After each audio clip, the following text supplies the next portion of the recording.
everybody, today we are debating flat Earth versus globe Earth, and we're starting right now.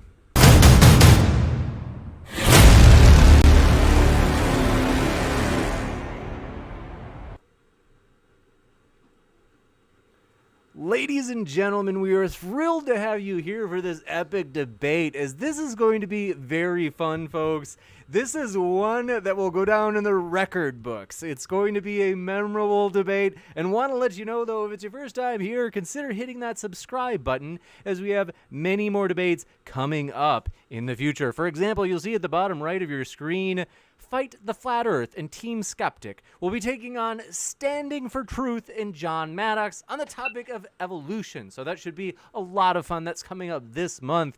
And also, want to let you know, we're a nonpartisan channel, so we're like, hey, we strongly believe that for us, we don't make any statements. We are just trying to present an equal playing field for people to come on and make their case, and then it's up to you, the audience, to decide who you think is more persuasive.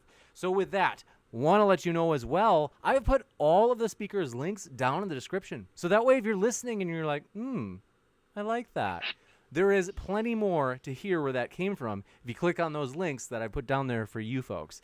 Now, for tonight's debate, it's fairly flexible, where we are going to, this is embarrassing, forgive me guys, do I remember right that it's like roughly 12-ish minutes from each side, and then open discussion? Do I remember that right? That was fine. Sounds good. Excellent. Everyone is well pleased with that, so we will do that. And so I am very excited, folks. If you have a question, feel free to fire your question into the old live chat. And if you tag me with @Modern-DayDebate, it makes it easier for me to be sure I get every single question in that list. Super Chat is also an option. If you do Super Chat, you basically can either do a question or a comment toward one of the speakers. And we, of course, ask that you be your regular friendly selves. So also with Super Chats, it'll push them to the top of the list for the Q&A, so yours will be asked earlier. So want to say thanks so much to our guests, though. The guests, the debaters, are what make the channel fun. So we are thrilled to have these guys here. I want to say to each and every one of you, McToon, Steven, Nathan, and Austin, thank you guys so much for being here. It's a pleasure to have all of you. Pleasure to be here. Glad to have you. Yeah, thanks. Absolutely. And so with that, is it the Globers or the Flat Earthers that are going first? Glober's positive claim it's a spinning, tilted testicle in space. We'll let him go first. All right.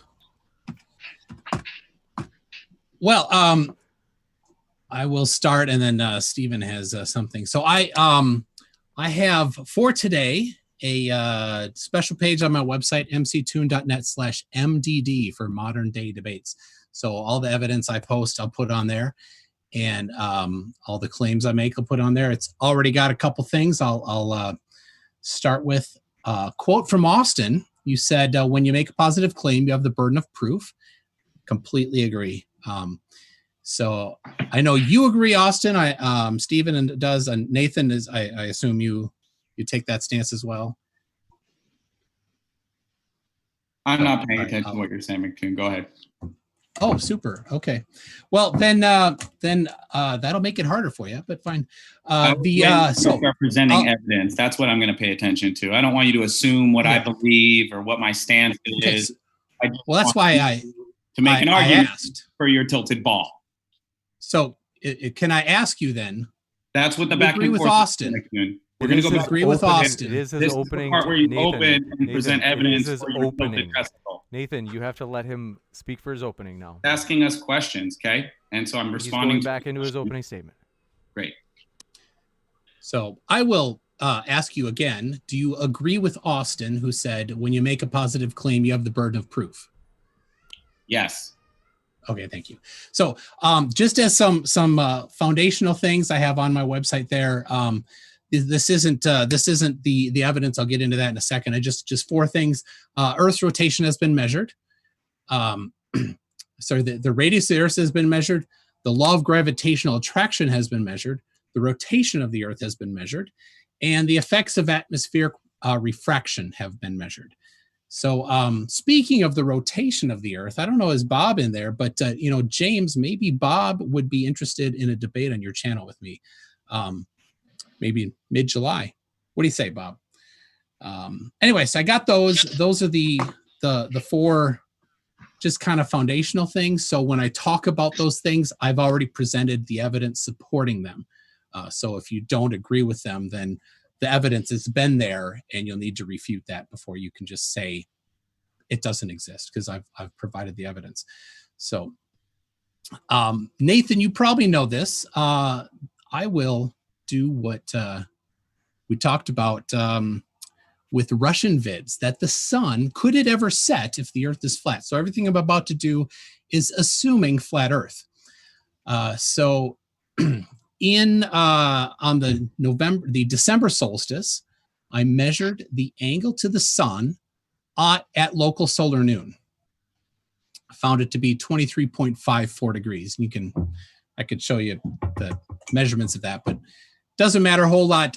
Anybody can do that. That's what I got.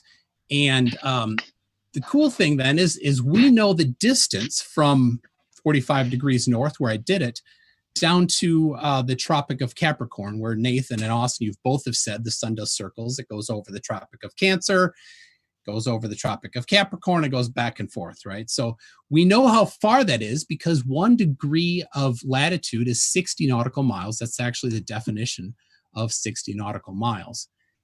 And then we can convert between nautical miles and miles. So we know that the distance is, if let's see, 45 degrees north all the way down to 23.5 degrees south, gives us 4,731 miles. So that's how far I was from the subsolar point, and assuming flat Earth, that's just a big flat thing, right? So I'm going to share my screen here in a second. So let me get that ready for you. So,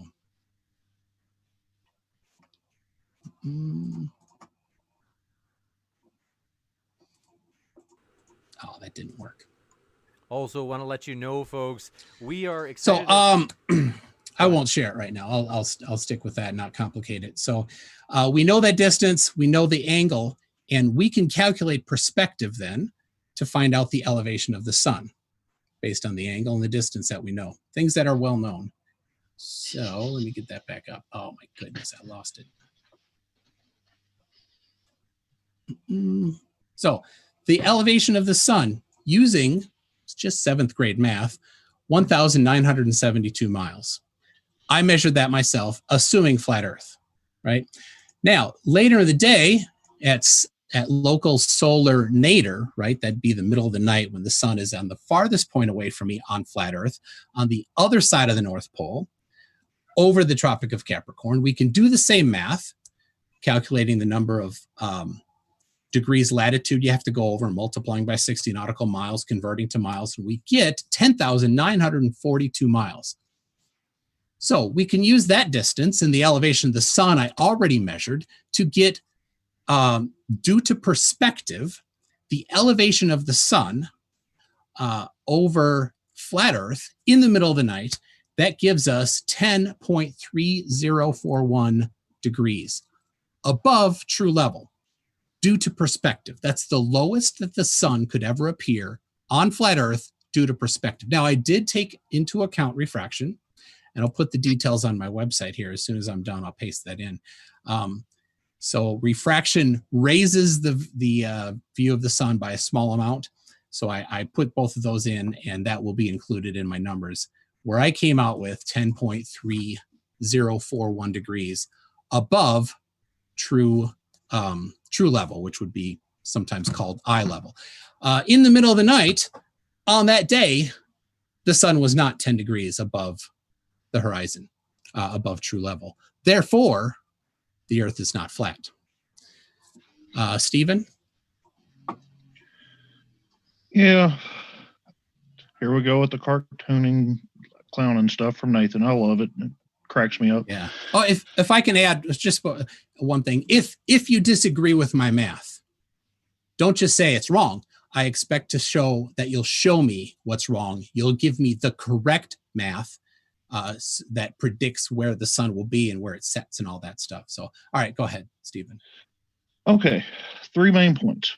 One, I want you all to try to understand that the Earth is really, really big. It seems like none of you flat earthers can understand that. 2, I don't understand why you think space is not a thing, considering people have been to it. We have went to the moon, and we have people on the ISS. Red Rider has proved that the ISS exists. You have to accept his math or prove it wrong. If you can't do that, then accept it. Lastly, for some ungodly reason, y'all, well, I don't think Austin does, but Nathan, I know definitely does, believes that there's this magical dome for a container. Well, if there's this magical dome, why has no one ever seen it, proven it, or went to it? The fact that we have a pressure gradient that goes all the way up to 0 from 14.7 at sea level proves that we do not have a container. If we were in a container, the pressure would equalize. That's all I need to say. Thank you very much. We will kick it over to our flat Earth guests. So Nathan and Austin. James, I yield my time to him. You betcha. And the floor is all yours, James, Nathan and Austin. All right. Well, I'm your new host of the show. We're going to start with flat Earthers argument. Austin, would you like to start, or Nathan, would you? I don't care, bro. All right. We'll let you start. Go ahead, brother. I'll go right after you. James is talking. No, it's okay. You guys are all set. That's the great. Floor is all yours, Nathan and Austin. All right, so McToon, you can't just presuppose solidity of the sun. You don't know the characteristics of the sun. You certainly don't know the attenuation properties between you and the sun. So, boom, math done.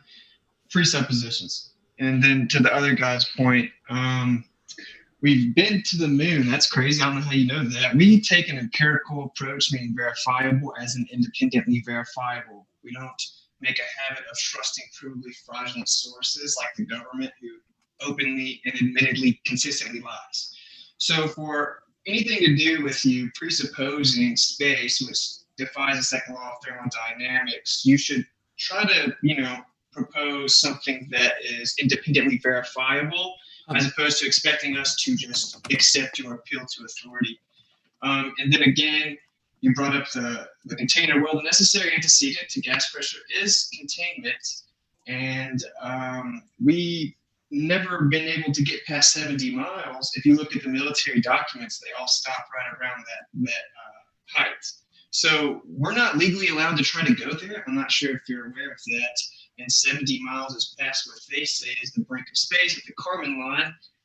So typically what we run across is Globers don't actually know their own religion. They presuppose reifications and then act as if that shows us that the Earth's a magic spinning cartoon ball brought to you by Jesuits. So very simply, and I always say this, and McToon said it hilariously enough, positive claims have the burden of proof. The globe Earth is a positive claim of specificity. It claims metrics, right?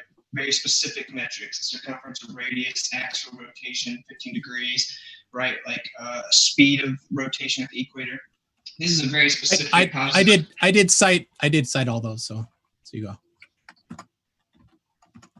Very specific positive claim. So you have the burden of proof. What Globers do is shift the burden of proof to some strongman model because they don't understand the simplicity and the idea that the falsification of the globe Earth model that they are proponents of is independent of a replacement model. We simply don't have all the information to know exactly what the Earth is. It's called the intellectually honest position. And no, actually, you have to presuppose the solidity and characteristics of the sun, and you have to also know the distance. No, I'm sorry, it was rotation. Yeah. This is his opener, okay? McToon, pipe down. Yeah. So you have to assume solidity and characteristics of the sun, and you would have to know the attenuation properties, thus the medium intricacies of how it differentiates from you to said sun, So all of your math is just a human construct. You should describe your presupposition. So it's not impressive. Math describes, science explains. Your entire fairy tale religion is void of scientific empirical evidence. So again, in conclusion, it's very simple. The burden of proof lies with the globe Earth. It's a positive claim of specificity, thus it has the burden of proof of specificity. You cannot shift the burden of proof to a strawman model. Indeed, that makes the Earth a magic spinning cartoon ball. That's it. Excellent, guys. I just want to point out, if you do a little independent research on what these tilted heliocentric priests will tell you, this is all cartoons, guys. The pictures of the South Pole, cartoons, pictures of satellites in space, cartoons, pictures of the sun, pictures of the core of the Earth, pictures of the Earth. These are all cartoons. It is a cartoon religion. Now, thank you, James, for hosting, and also McToon. I want to thank you for being here, and Steven, and my legend of a partner, Austin. Guys, it's going to be a good show. Austin and I are Globe Earthers' worst nightmares. Before they go to bed, they look under the bed for us to check and make sure that Austin and Nathan are not there. So we're going to smoke them like finely imported Cuban cigars in this debate. They have absolutely nothing to bring to the table. I mean, the gentleman started with assuming a flat Earth and then did math. How is that your evidence or your argument that we live on a spinning, tilted ball? You're going to say, it's been measured, it's been measured, it's been measured, it's been measured. And then you're going to assume a flat Earth and talk about what you think the sun is and how far away you think it is based on math. Okay, that's not proof. You live on a spinning ball. Steven's arguments, really, he said they need to understand how big it is. Okay, we know exactly how big you guys tell us it is. 24,900 miles around, 3959 on the radius. They say those are the measurements. But the problem is there is no downward Earth curve at all, period. So if you guys don't know who I am, my name is Nathan Thompson. I run the official Flat Earth and Globe discussion. 130,000 members in the group. We don't allow cursing or insults. We do have 24,000 people on our block list, so don't come in there thinking you're not going to propose and submit firsthand science. That doesn't fly. We don't allow globe preaching in the group. I personally have ran into NASA employees, PhD astrophysicists, land surveyors. I try to debate them. They usually end up running away like I pulled their pants down, because the globe is a cartoon religion. It's not supported by facts. It's supported by falsehoods. It is a spiritual deception under the disguise of science, okay? It is religious dogma, and the truth is incontrovertible. Malice will attack it. Ignorance will try and deride it.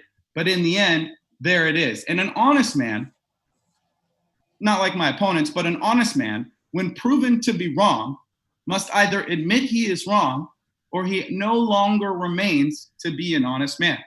Now, I don't want to be a flat earther.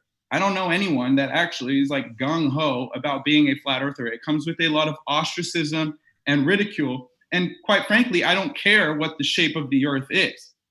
I just want to know the truth. So I've been seeking the truth for 5 years. I've been gathering evidence from the members in my group. Nobody can prove downward earth curve. Nobody can prove the earth spins 1,000 miles an hour. And as I pointed out earlier, space is a cartoon religion. Now, when I first heard about flat earth, I thought PhD was on something, okay? And then I heard from a gentleman I've been studying applied neuroscience with for 8 years, and he's the smartest guy I'd ever ran into. And he'd been looking into it for 7 months. So I started doing my own research. I went out and purchased multiple Nikons. I traveled to Salt Lake City, New York, Chicago.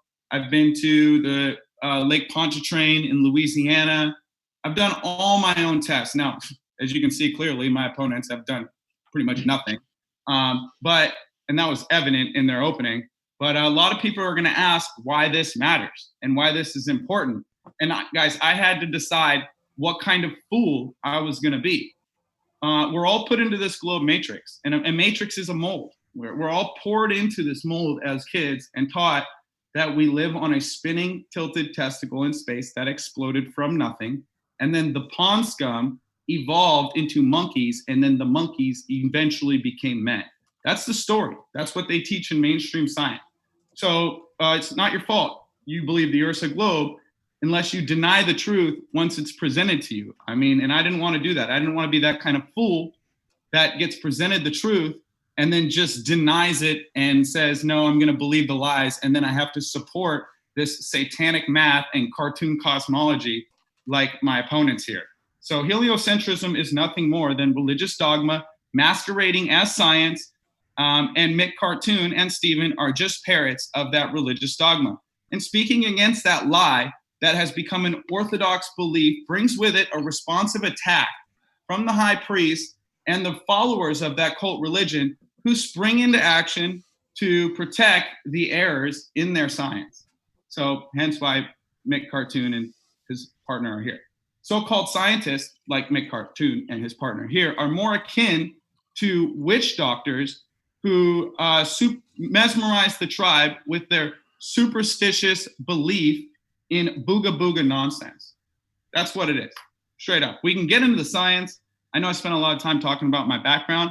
I feel like a lot of people sometimes might hear what I'm saying, but they don't listen. Okay, you got to listen to the words that I'm saying.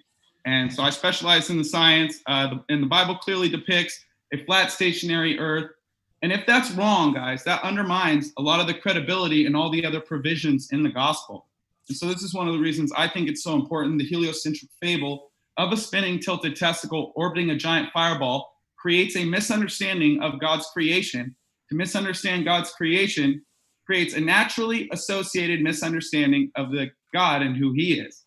So God has shown man his character through creation. And if man has a misunderstanding of God's creation, he will ipso facto have a misunderstanding of who God is. And if he believes in a creation that doesn't exist, he also believes in a creator that doesn't exist. So it's essential to have an accurate understanding of creation. That's why I do these debates. There are two groups of people, guys, people that God is calling to him through truth and his word, and people that God is not calling to him with truth and his word. It says, those who have eyes to see will see. Those who have ears to hear will hear. And guys, I've debated them all. NASA employees, land surveyors, PhD astrophysicists. It's going to be like shooting fish in a barrel. So let's get started with the back and forth. But if I still have time, James, do I still have time? Very short amount of time. Excellent. So he said, where's your evidence of the globe, McToon? You just basically the whole time assumed a flat earth, told everyone to go to your website, and then did some math about how the sun doesn't work on a flat earth. And then the other gentleman says it's really, really, really big. So your argument is, we know it's a globe because it looks so flat. Cool story. Then he says, space is real, guys. People have been to space. Only 500 people out of all the countries have ever been to space. And by the way, I just showed it's all cartoons. So if you think they traveled to Narnia because people told you that they went there, well, I'm sorry, Stephen, but you're gullible. And then he said, a magical dome and nobody's seen it. I mean, what do you mean nobody's seen it? We have sundogs and halos, sprites, mushroom clouds, atmospheric pressure, star trails. The sky is a map and a clock. What do you mean nobody's ever seen it? Have you ever gone outside at night and looked up? Okay, so this is a joke. This really is a joke. I'm really excited for the back and forth. Let's get it started. Gotcha. We will jump into the open dialogue then. Want to say thanks so much, everybody, for your questions, and we will let her rip. So here we go. So I did present evidence. Actually, you didn't look at it. It's on my website, mctoon.net/mdd. I presented as background the measurements of the radius of the Earth, the law of gravitational attraction. Wait. Can we do one thing at a time? Wait. There's just four. I'll just give you these four: the measurement of the Earth's rotation and the measurements of atmospheric effects. That was the base layer of everything. Then I did an experiment. I went out and I did my own measurements and tested to see if the Earth could be flat, and found that it could not. So that was what I did. And looking at the sun. Absolutely. Yep. Oh, okay. So instead of looking at the floor, McToon, to find out if the floor is flat, you looked at the sun and did some math. Wow. Yes, absolutely. So have you ever considered looking at the floor instead of the sun? Sure, I have, but that was the one that I chose for today because it was something that we spoke of in November. Oh, okay. Right? Well, yeah, you don't think there's a lot. There's a lot of them. So here's the thing, though. I presented evidence with a ton of links. If people are on the website right now, they're seeing all the evidence that I presented. And so far, you've claimed You told people to go to your website a whole bunch of, and then said on the website that you measured the radius. How did you measure the radius, McToon? Let's give McToon plenty of time to respond now. I didn't measure I cited measurements of the radius. Right. You haven't cited anything. You cited your website. Yeah, it's on my website. Okay, what's the evidence that's on your website? Since I'm not going to your website and this is a debate and you're here to present evidence for your cartoon tilted testicle you believe in that's spinning in the background of your room. Wait, actually, McToon, what is the radius? What is the radius? Yeah. 6,356, 6,003,000. Oh my gosh. I'll do it in kilometers for you, right? 6,356 kilometers. Okay. Yeah. I know. I just wanted to know if you knew. It's right on the website. So how much curvature downward from the shoreline in all directions, if we're on a ball, McToon, would that produce? Let's say over 1 mile. Well, you go ahead and figure that out if you need. I don't know why that matters. Oh, okay. Well, so one of my arguments was that you just looked at the sky to figure out what the floor is, and then I asked. Yeah, and so what's the floor, and you what's wrong? What's wrong with looking at the sky? Why can triangulation not do something? It's just a funny place to start, because if I was going to try and figure out what the floor is, I would look at the floor first, McToon, and please stop trying to interrupt me. I'll let you say everything you want to say, and then just let me talk when you're done. Go ahead. So that's the problem. The reason that we look at the sky is because the Earth is really, really big. We can't do all those measurements off the Earth if you're wanting to look and triangulate stuff to get the measurements. Sure, I can look at the floor for a short distance, but that short distance doesn't produce what you're looking for. Stephen, hey, you keep saying the Earth is really, really big. Do you know how big it is? Roughly 25,000 miles in circumference. Right. Okay. And if we're on a ball 24,901 miles around in circumference, since McToon can't answer, how much drop should we see after 1 mile in inches or feet? Roughly 7.7 inches. 7.7 inches. So almost 2/3 of a foot in 1 mile.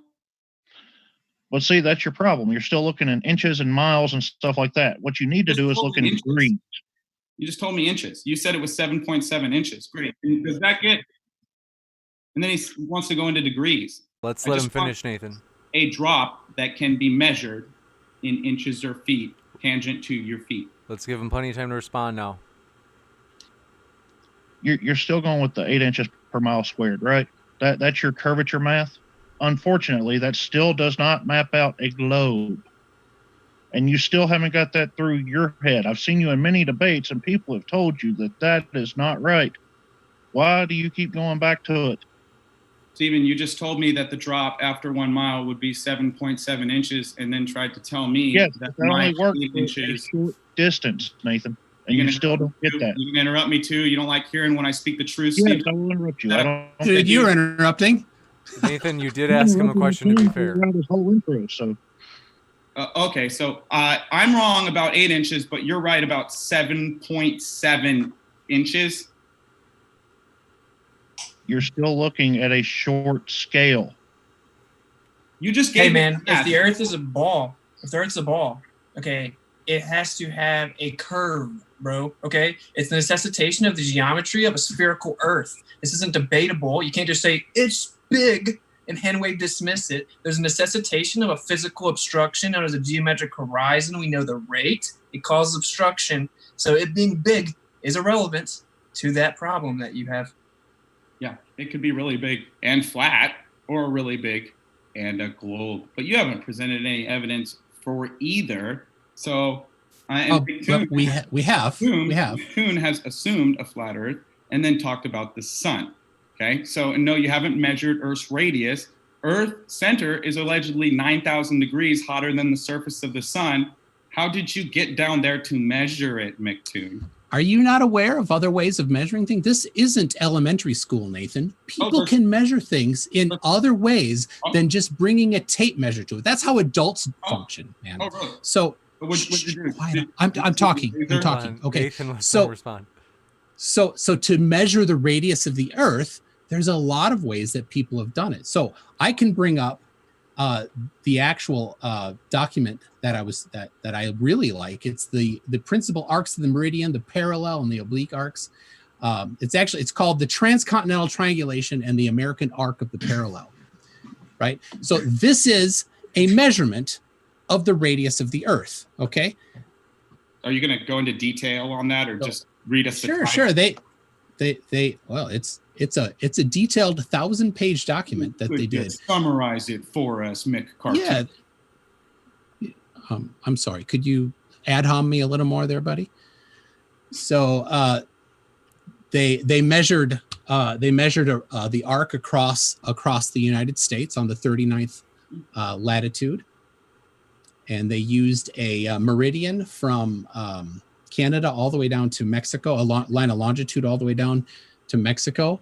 And they use those measurements, the distance that they got from that, right? And they use that with celestial positioning at both points, as well as both ends, as well as several points along the measurement there, to make sure that their measurements were correct. These were land surveyors.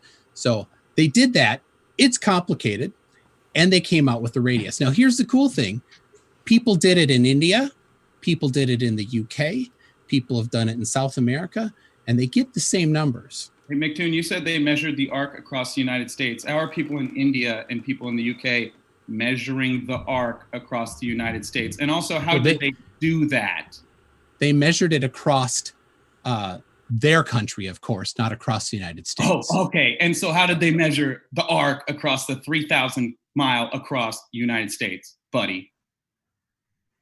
I told you they got the point on one side, right? They used celestial navigation to pinpoint their position on one side. They did the same on the other side. The sky to measure. Absolutely, yeah. Arc. Yeah. Now, is there evidence that? Do you have evidence that the sky could not be used to measure the Earth? I asked you how they measured the radius of the Earth, and then you're going to tell me they measured across the United States using the sky to determine the measurement for the center of the Earth. Do you realize how big your clown shoes have to be and how red your nose is right now, dude? Are you joking? I'm sorry, Nathan. This is how adults measure things? Is this a joke? No, it's not a can't measure anything. That's called a deduction. Hold on. Based on I'm responding. assumption. Austin, zip it. I'm responding. Okay. This is how adults do it. It's a debate. Right, Nathan, Nathan, we got to give him a chance to respond, Nathan. Okay. Go ahead and make cartoon. So if you don't like it, if you think there's an error in it, you're welcome to look at it. I've already provided you the link. Austin, I provided you the link months ago. You probably didn't look at it, right? This is how people that are professionals do it. That was awesome. Can I stay some time, McToon? So a refutation of it isn't just hand waving and zero evidence. It would be actual information, finding flaws in their measurements, not just saying, I don't like it. It's the wrong way to do it. It's presupposing blah, blah. No, actual finding the issues, the problems, the methodology problems, and pinpointing them in an intellectual way. So far, you just have hand waving. So go ahead. So I'll respond now. Okay. So for anyone that's watching and isn't a moron, they understand that you actually don't even understand what you're invoking right now. You just say it's 1,000 pages and you think that's going to woo someone, but it doesn't. And so we've already pointed out the issues. You're depending on the celestial alignments to measure across the United States and then presupposing the nature of those celestial alignments and the nature of the Earth, and then confining that into said measurements that were derived from presuppositions. So that's correct. I don't have to find some type of issue with the way that you mathematically deduced that, because the foundation requires the presupposition of the very nature of the Earth, which is in question. Yeah. And so when we asked Mick Cartoon about his measurements for the radius of the Earth, and he says things, guys, like, well, there are a lot of ways to do it. What he means is there's a lot of ways to presuppose the floor and presuppose what the sky is, and then do math and pretend that that tells you how deep the center of the Earth is. But that's not a measurement. That's a deduction. And it's really just evidence and proof that McToon is scientifically illiterate or lying and thinks you guys are all that stupid.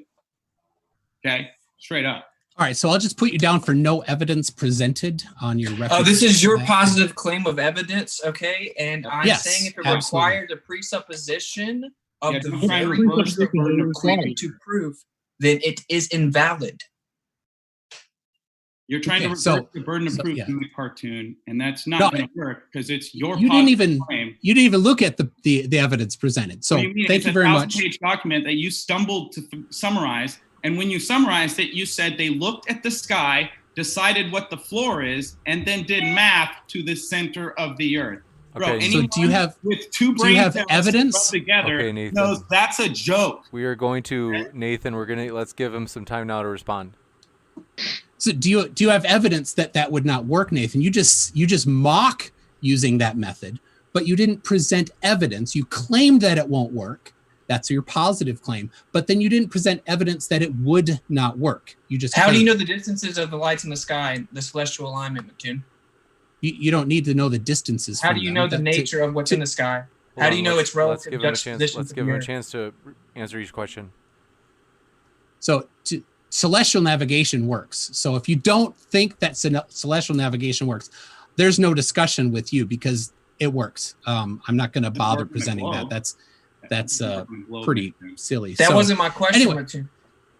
Anyway, you asked a whole bunch of questions of trying to, question the nature of celestial navigation.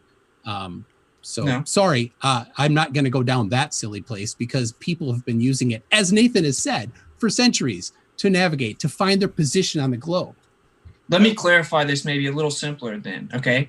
How do you correlate what's in the sky, celestial alignments, to validating your claim of physical curvature on the terrain of the Earth? Just saying they did it, and here's some mathematical constructs based on my presupposition, will only persuade those really wanting to believe in your fairy tale. Okay, so it sounds like you don't think that celestial navigation works, Austin. No, that's not what he said. Let me clarify. For centuries, as you stated, they've been navigating with the sky because we are not on a tilted testicle blasting through space. But you claim they determined physical curvature of the Earth based on the stars. Austin wants to know how they did that. Was that clear? Yes, so they pinpointed their position on the surface of the Earth using the stars on one side of the country and on the other side of the country. Then they measured that distance between there, right? That gave them the percentage of the arc of the sphere that they're measuring. Multiply that, use sine, cosine, and you get the distance around the equator. How did they look at two stars above each coast and then measure the distance between them and determine? That's not what they did. They measured their position on one side using celestial navigation techniques. They measured their position on the other side using celestial navigation techniques. Then they measured the distance using surveying techniques, which is not looking at the sky. That's just triangulation, right? So they use surveying techniques to measure 3,000 miles across the United States? Absolutely. Oh, really? And you guys have all that data? Yes, it's in the book. 3,000 miles across, and what instruments did they use to measure it? They use theodolites is their main angle measuring device. Got you. And how far were they able to measure and then stop and reposition their theodolite and then measure and stop and reposition their theodolite? Well, it is all in the book, but they I mean, you read it, right? Some of them, yeah. In there. We know it's all in there. We know it's 1,000 pages, McToon. I'm asking you for answers. Yeah. Well, I was giving it to you before you interrupted. You're telling us it's all in the book. Let's give him a chance to respond, Nathan. Let him finish. He'll tell you. I mean, it's that simple. We're still waiting. Nathan. All right, I will. I'll share this here. So let's see here. He's saying that they drove with theodolites across the United States, guys. I want everyone to hear this. Yeah, they don't take into account. That's how surveyors do it. Yeah. McToon, you have to take into account topography. The Theodolites will rely on the presupposition of the horizon being a physical occurrence. In addition to that, I'm sorry, hold on. They're not measuring the horizon. They're measuring from point to point. You said they're presupposing the horizon. What are they using? What are they using to measure it? They're using theodolites to measure angles from other points, not the horizon. The horizon is not part of it. Okay, and so what they do is they look in the sky, and then that substantiates your claim of physicality of terra firma being curved. No, they look in the sky to get their starting point and ending point, right? Once they've got their starting point and ending point, so they know exactly the coordinates that they are on the Earth, then they're not using that anymore. Then they're just using surveying techniques and triangulation. When it says angles and all that stuff, McToon, are they just talking about the sky? No, none of this is sky. This is point to point. So you can see here at the top it says big rocks, and then Sims, and then coal. So these are different stations that they're measuring from. Okay, and then observed angles. Right, and so here's the angles and the distances in meters. So here's angles for what? What are they angled for? Are they using more celestial navigation? I keep telling you they're not looking at the sky. Can you get that through your head? They're not looking at the sky. Hold on, Nathan. You said earlier celestial navigation to prove they measured the distance to the center of the Earth. So now to measure the distance to the center of the Earth, guys. Okay, hold on. This straw manning is a little tough here. They did not measure the distance to the center of the Earth. They're measuring the radius of the Earth. That's a different thing. So if you look here, it says big rocks. And then there's the angle, 50 degrees. Nathan, I'm talking. Nathan. He just said the radius isn't the distance. Let's give him a chance to respond. All right. So big rocks, 50 degrees, 46 minutes, 43.96 seconds. That's the angle between Sims and Cole. That's the other 2 points, right? So they measured to Sims, they measured to Cole from Big Rock. So they got that angle. Then they went to Sims and they measured their angle between Big Rocks and Cole. Then they went to Cole and measured the angle between Big Rocks and Sims, right? Now, here's the cool thing, right? If you see over here, the cool thing is you verified all that. Hold on, Nathan. The cool thing would be you verified it. Let's give him a chance to finish. No, this is part of the religion, guys. This is the obfuscation. Yeah. You can stop interrupting. We can't just interrupt. Back and forth debate. And to be fair, McToon interrupts me 3 times. And I talk for 30 seconds. Let's give him just a little bit longer. I promise we'll come right back to you, Nathan and Austin. So that's how they measure the triangulation. It's point to point. So these often are on towers or they're on top of hills or something like that. And they measure the angles. Sometimes it's done at night so they can see things, especially the longer distances. So oops, I jumped off of there. The cool thing is all of these triangles have a little thing here where they add up to more than 180 degrees. Every single one of them adds up to more than 180 degrees. You can see this one here. This is a pretty small triangle. It's 0.1 arc seconds, right? I can jump down to some others here that are bigger triangles because across the western part of the United States, when they went mountaintop to mountaintop, because they can do peak to peak stuff like that and get a lot farther. Every one of them is also has more than 180 degrees. Now, here's the deal. On a flat surface, every triangle measures 180 degrees. On a sphere, every triangle measures more than 180 degrees. It's an absolute necessity. So if these added up to 180 exactly, Earth's flat. If they measure more than 180, Earth is not flat. Hey, McToon. All of these more than 180 degrees. Go ahead, Nathan and Austin. Thanks for your patience.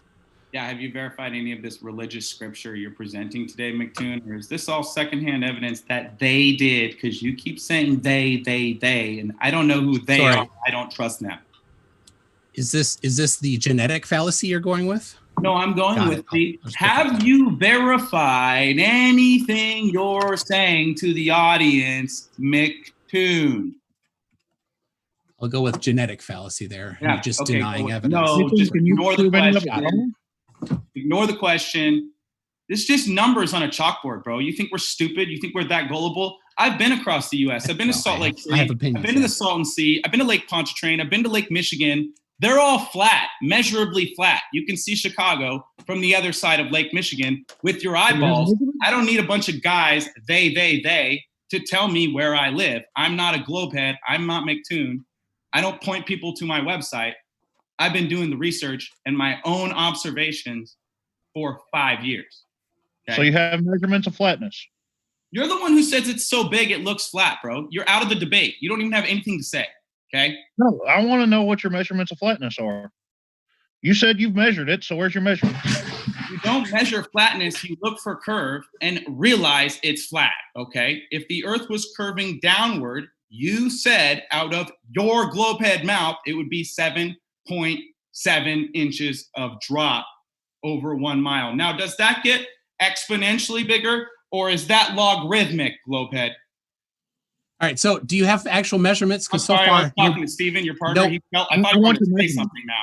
no evidence presented so I far. want your So, No, geodetic surveying done over Earth, not accounting for topography, relying on the base presupposition of celestial alignment, does not in any way validate your physical claim of curvature, McToon.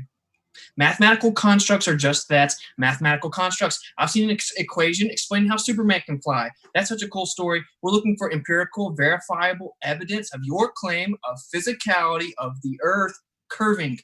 Not mathematical constructs built off presuppositions, not accounting for topography, and then creating it within the confinements of said presuppositions. So, We addressed this before you went through your whole little. Yep. So Spill. everything McToon said, thank you for addressing that, Austin. It's all garbage. Steven, does that get exponentially larger, or is that logarithmic? I'm still waiting on your measurements. You said you had measurements. I want your measurements. I told you I went looking for curvature and couldn't find any. You told me the curvature was 7.7 inches. So I'm waiting to hear how much curvature I should have seen, Steven, according to your math. If you said you had measurements, I want to see your measurements. Okay, we stood at one side of the Salton Sea. Do you know it's 17 miles from one side of the Salton Sea to the other at the location we were at? So at 17 miles, Steven, according to your globe Earth curve math, how much downward drop tangent to our feet should we have seen? You said it was 7.7 inches at 1 mile. I assume that gets exponentially bigger because it's a curve. Right, Steven? Yeah, but are you accounting for direction? Are you going to tell us the physical numerical value for Earth drop tangent to our feet if it's 7.7 inches at 1 mile? And I don't. Why would it? Hold on. They're variables. I'm 17 miles away. How much would Earth drop tangent? But why would we give you tangent to your feet? That's not what we see. You're right. It only makes sense to do what we see. You're right. We don't see a drop at all. That's what I'm trying to get to. Okay, how much but you're should we see? Don't obfuscate. I'm talking to Steven. I can talk to you after, McToon, if you want. Steven, how much drop should we see at 17 miles? I'm not going to answer this because you're not going to answer because you don't know. Hold on, Nathan. You gotta let him finish, Nathan. I want to know your measurements. What are your measurements? You said you took measurements. What are they? Nathan, you have to let him finish, Nathan. Back it up. He's not saying anything. He won't answer my questions, and he just demands that I give him answers. If you want to argue that he didn't say anything, you can do that. But you got to just let him finish, and then you can come at him. I'm answering his question, and he doesn't know his own. You have not answered my question. You have not provided measurements. I did to this 5 years ago, buddy. Since when do you have measurements? Because there is no measurements of flatness. I told you I went looking for curve, and there was no curve. Now, I'm asking you. You've asserted that. It was measurably flat. So, where's your measurements of flatness? I was at Lake Pontchartrain. I was at the Salton Sea. I was at Lake Michigan. I don't care where you were. Okay. I want your measurement. Well, you could go ahead, go pull up Google Earth, look at photos from one side of Lake Michigan to the other, and you can see the entire skyline of Chicago from 50 miles. There's also a famous photo called from Joshua Nowicki. Hold on, let's see it. I know you want to interrupt. I know you want to interrupt. I know you can't sit there quietly and you have impulse. Nathan, nobody interrupts more than you, so shut up. Steven, you don't know how much curve your tilted cartoon testicle should have. You're done. Okay. You say it's really, really, really big. No, I'm just That's holding you why. to your claim. You said you had measurements and you don't have any measurements. No, wait, time out. Hey, Steven, you don't seem to understand. Measurements of flatness. What are you talking about? Okay, you measure distances. If it's flat, you can see over those distances. You would measure the curvature. You do understand that, right? It's like show me a measurement for no curve. How do you show someone nothing? Okay, I'm telling you the curve isn't there. I ask you how much curve there should be, and you just obfuscate and pretend like I won't answer your questions because you're just a globe Earth crybaby. Measurements of flatness, that's not how it works, dude. You have a positive claim of physical curve. You have to substantiate that. So stop asking. We did for that. You have the positive claim of flatness. You've not presented any evidence. All you've done is said, I couldn't find it. I was at this lake and this lake and this lake. Where's your citation? Show me the picture. Show me the picture of from Joshua Nowicki where the entire shoreline and Lakeshore Drive is visible. The entire shoreline and Lakeshore Drive. So still. That's what you said. You said the entire shoreline is visible. Are you done? Let's see the entire shoreline visible from the other side of Lake Michigan. If I said shoreline, I misspoke. I meant skyline of Chicago. Oh, the entire skyline. The skyline. What's the rest of it being obstructed by? Oh, Stephen wants to interrupt. All right. Are you done, Stephen? No, I'm not. Continue. Briefly, if you saw the skyline, what was the rest of it obstructed by?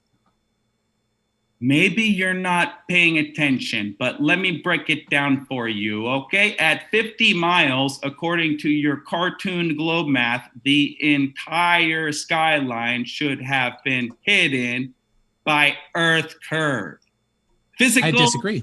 Obstruction, Earth curve. All right, McToon, you disagree. At 60 miles, how much should Earth curve? At According 60 miles? to your math. And what's the observer height? Love doing. Observer height is 6 feet. We were standing at the shoreline with tripods. Your feet were wet. We were standing at the shoreline with tripods. So your feet were wet, yes or no?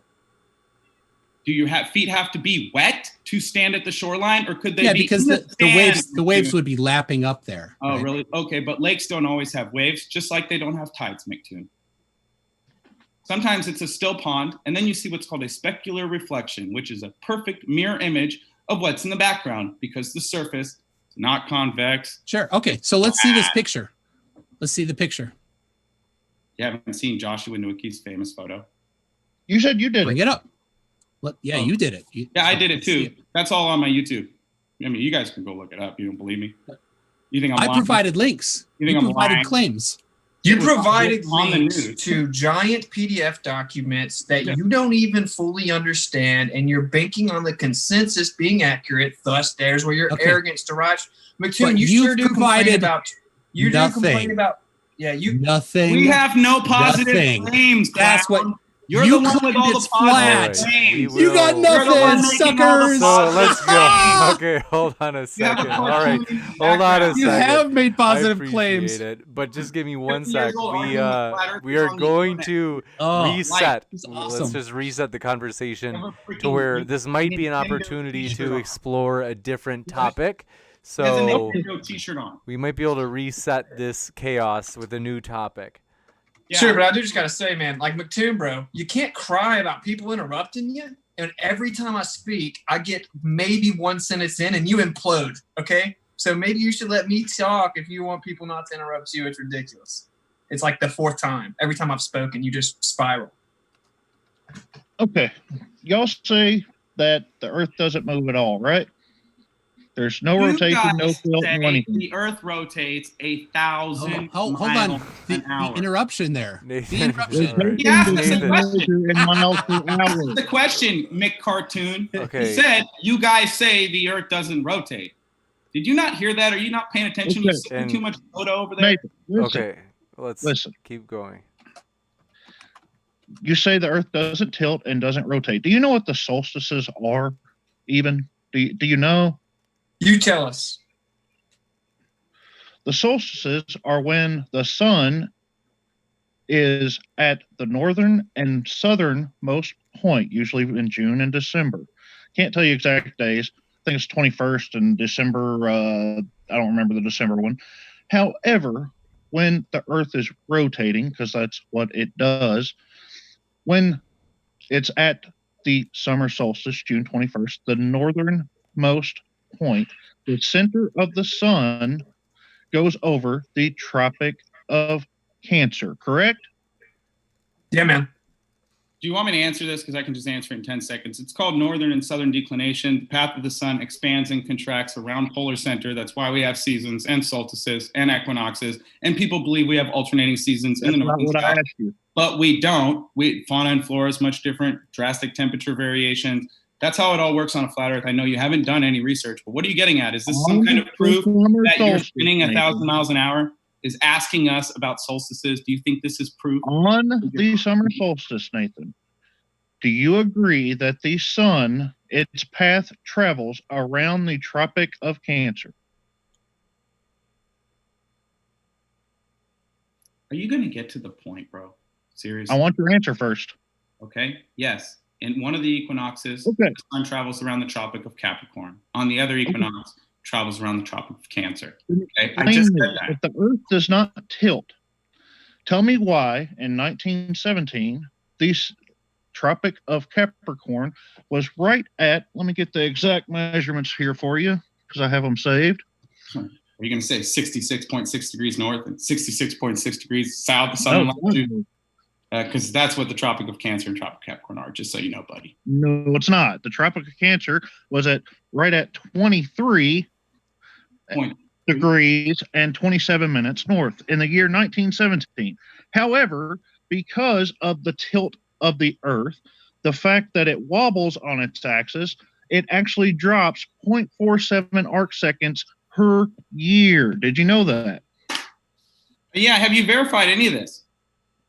I don't have to personally. Oh, yeah, you don't have to. You just could blindly believe everything in a PDF document like McToon did earlier. Excellent. We love you guys. You guys are on a roll. You guys are crushing it, dude. Keep it. Hey, man. Hey, bro. We have to. Steven, let me help you out, bro. You're making a positive claim. You're making a positive claim of axial rotation, bro. Okay? So you're going to have to substantiate that, pointing at the sky and saying, I promise this happens because the Earth's a magic tilted ball on a 66.6 degree tilt, subtracted from 90 degrees, which is where you get a 66. So this magic cartoon, we don't need you to just presuppose it, bro. When you look in the sky, it moves, okay? You're claiming causality being axial rotation, although the default position would be that it's stationary. You have the burden of proof. Can you substantiate terra firma spinning and rotating on an axis? Or are you just going to point to the sky and say, I promise that's why the sky moves? I'm telling you that the wobble of the Earth on its axis is the reason why the Tropic of Cancer and the Tropic of Capricorn have moved positions, and the sun now goes over a different position on the Earth. So you didn't actually listen when I said you can't just presuppose causality. What am I presupposing here? Yeah, you are. The causality. That happens because of tilt. Sorry, Austin. Go ahead, bro. We will have to probably we can do a little more discussion, but probably not too much longer. Then we have to get to the questions because we have a lot of questions, and so we can keep going with discussion, but not for particularly much longer. Okay. Do we have any? Can any one of you offer us a demonstration in which gas pressure can exist without being physically contained here locally on Earth, without presupposing your fairy tale? Yeah, gravity does it. Okay, you have to reify gravity and then beg the nature. No, I've presented 13 measurements of gravity. No, you haven't presented. Hey, didn't I just say you can't website. presuppose your fairy tale, dude? I said, do you have anything we can do and replicate via observation locally on Earth without presupposing your fairy tale? It's not presupposed. It's a measurement. I've already substantiated. I've already substantiated the claim that gravity, mass-to-mass attraction exists. It's on my website. People can go there. MC2.net/G. We have to let him respond, Nathan. Hey, that's not even the current rhetoric. Current rhetoric is. Nathan, I hate to do this. Don't make me do this. Hate to do what? Do it. I want to. We need a chance to hear from MC Toon. McToon needs some help. He's because in the suffering. middle of telling He's us- suffering from this. Okay. Nathan's got a little bit of this going on right now. Yeah, but McToon, I asked you a point blank question, man. Stop monologuing about your fairy tale deified force. Can you answer the question specifically? Do you have a demonstration we can replicate locally on Earth that will show that you can have gas pressure without physical containment, or do you have to presuppose and reify your fairy tale? Answer directly. Yeah, for yeah. once, dude. Absolutely. In nuclear centrifuges, they use uranium hexafluoride, which is a gas, and they put it into centrifuges, right? And they spin it. And on the outside, it's inside a container, right? And on the outside of it, its pressure is higher than on the inside of it. So then they pull out the lower, the less massive gas from the center of it, put it on into the next centrifuge. So there you go. There's a gas pressure caused by a force. Did you just Not gravity. now?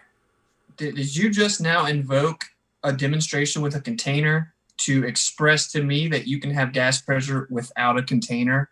I heard Well, it. you didn't ask about a container. I heard it. Yeah, you didn't ask about a container. I said he's physical very containment. Oh, okay. So I don't know why you think that physical containment is so critical. That's not. Otherwise. Yeah. Why do you think that a physical container is necessary? Well, all I see. observations show us that. So you're making a claim contrary to all observable phenomena in existence. Okay. So we would need you to substantiate the even potentiality of that, McToon. I don't just because you've not seen it before, that means it can't happen. What No. is your physical container? I've seen What? it with all cartoons. That's why I What don't is believe- your physical container? Look, man, I'm not sure if you're aware how intellectual forum works, okay? But you're making a positive claim contrary to all observable phenomena. You have the burden of proof to substantiate potentiality of your postulation. Lane, what You are don't shift the talking burden about? of proof over to where we can't legally travel. So, are you Why making can't a you claim legally travel? contrary to all?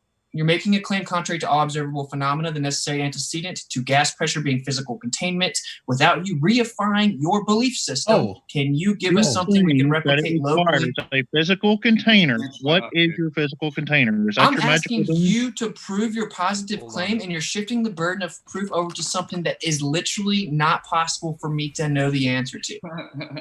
Good one, Steven. Another ace in the hole, bro. Keep How using is it that one. not possible? Keep using that one, buddy. You're gonna get far, dude.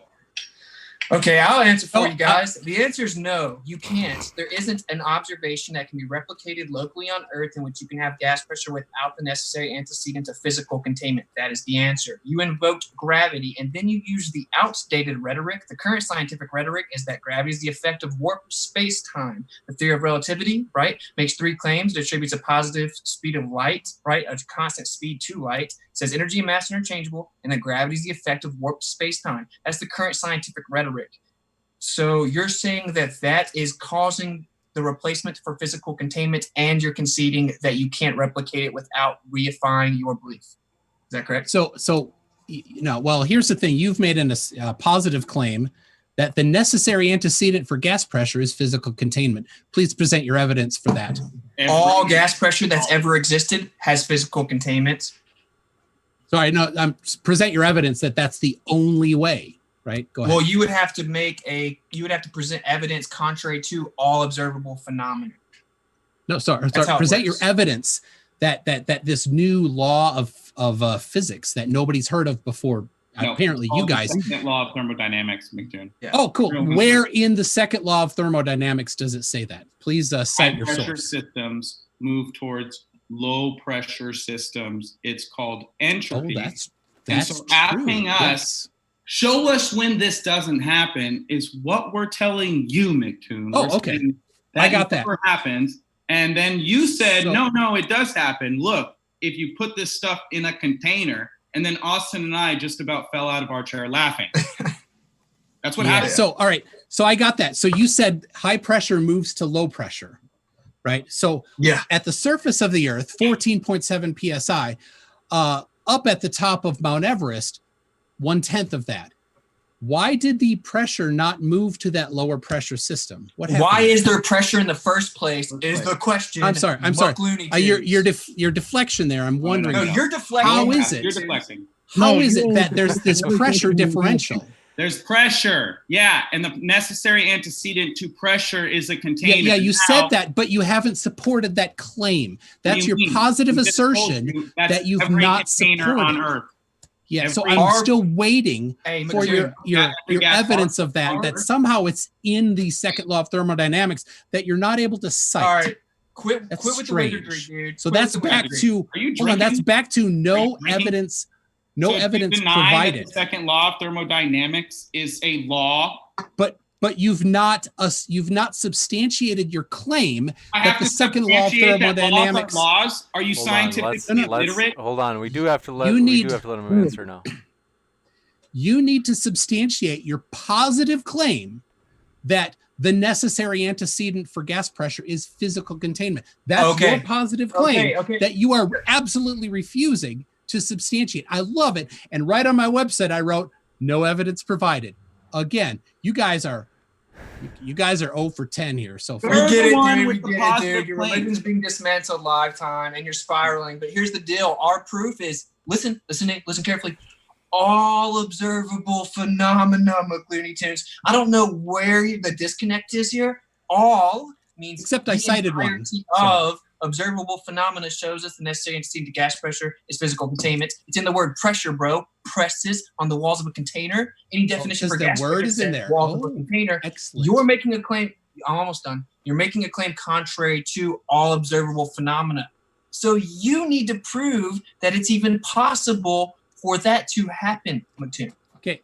Yeah. So you're hold on. He asked me, Nathan.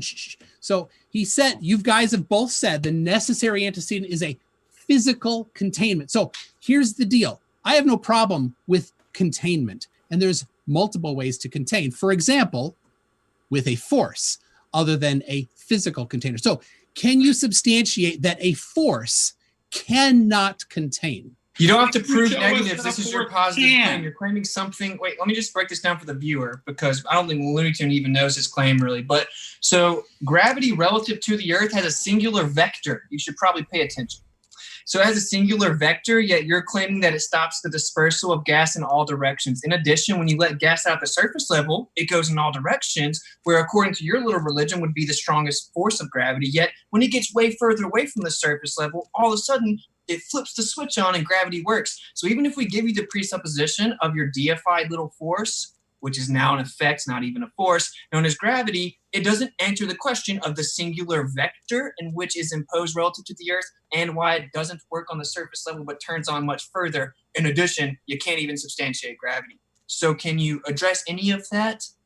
Thing. So you didn't support you didn't support your assertion, so thank you. I'll leave it at no evidence provided. You're the one asserting space is next to our atmosphere. We're saying, no, that doesn't happen. It violates a law of thermodynamics. There's another positive claim for you to support. There you go. It violates space. Violates the law of thermodynamics is real. No, you have to support that space. All right, Nathan.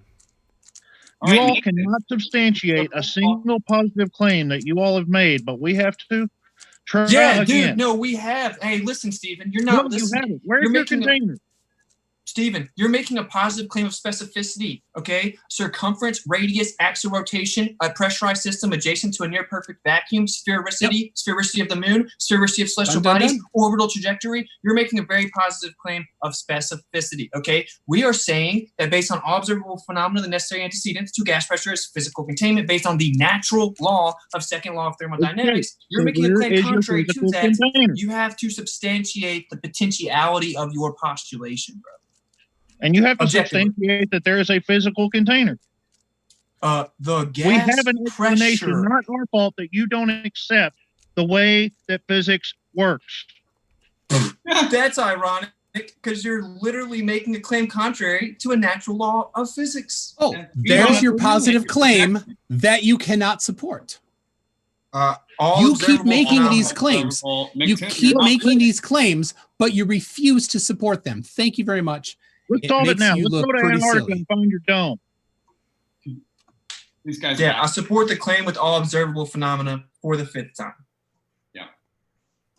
Let's go to Antarctica and find your dome. No, I don't want to go on a date with you. I wanted proof we live on a ball. and you didn't have any. So this debate's over. We should move on to It's question and answer. been circumnavigated. You don't accept that. We've given you measurements. You don't accept that. We've taken pictures with a physical camera and developed them in a dark room. You don't accept that. I mean, what would you accept, Nathan? You deny everything. You have no positive proof. You deny everything that is presented to you, and you just act like a complete jackass for everyone to see all the time with nothing to say. Yeah, we'll see who's eating crow in the end, won't we? And we'll see who's laughing last, won't we? I sure will. Maybe, let's have see. not given any proof. We might jump into the old Make it question and possible. answer pretty quick here.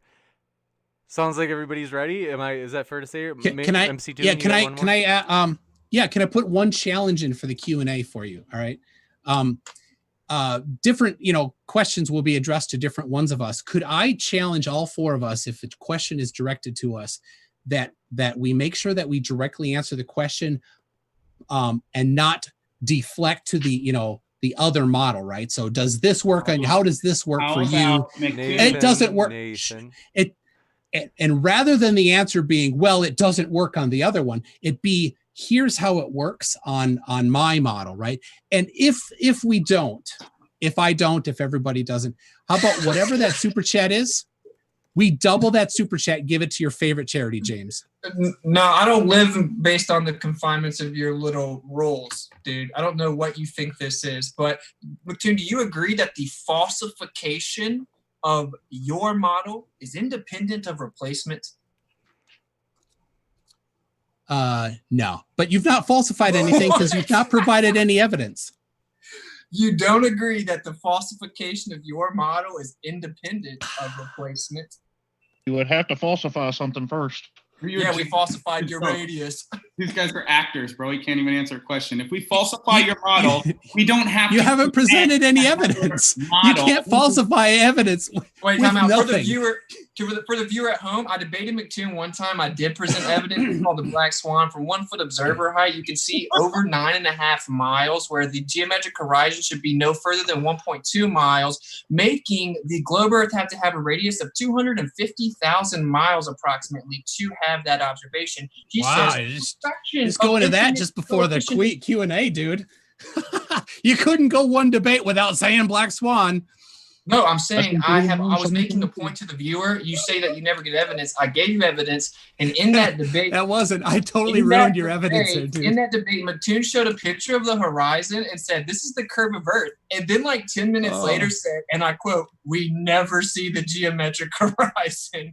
So anyways, dismisses, dude. It's a clown show. That is pretty funny.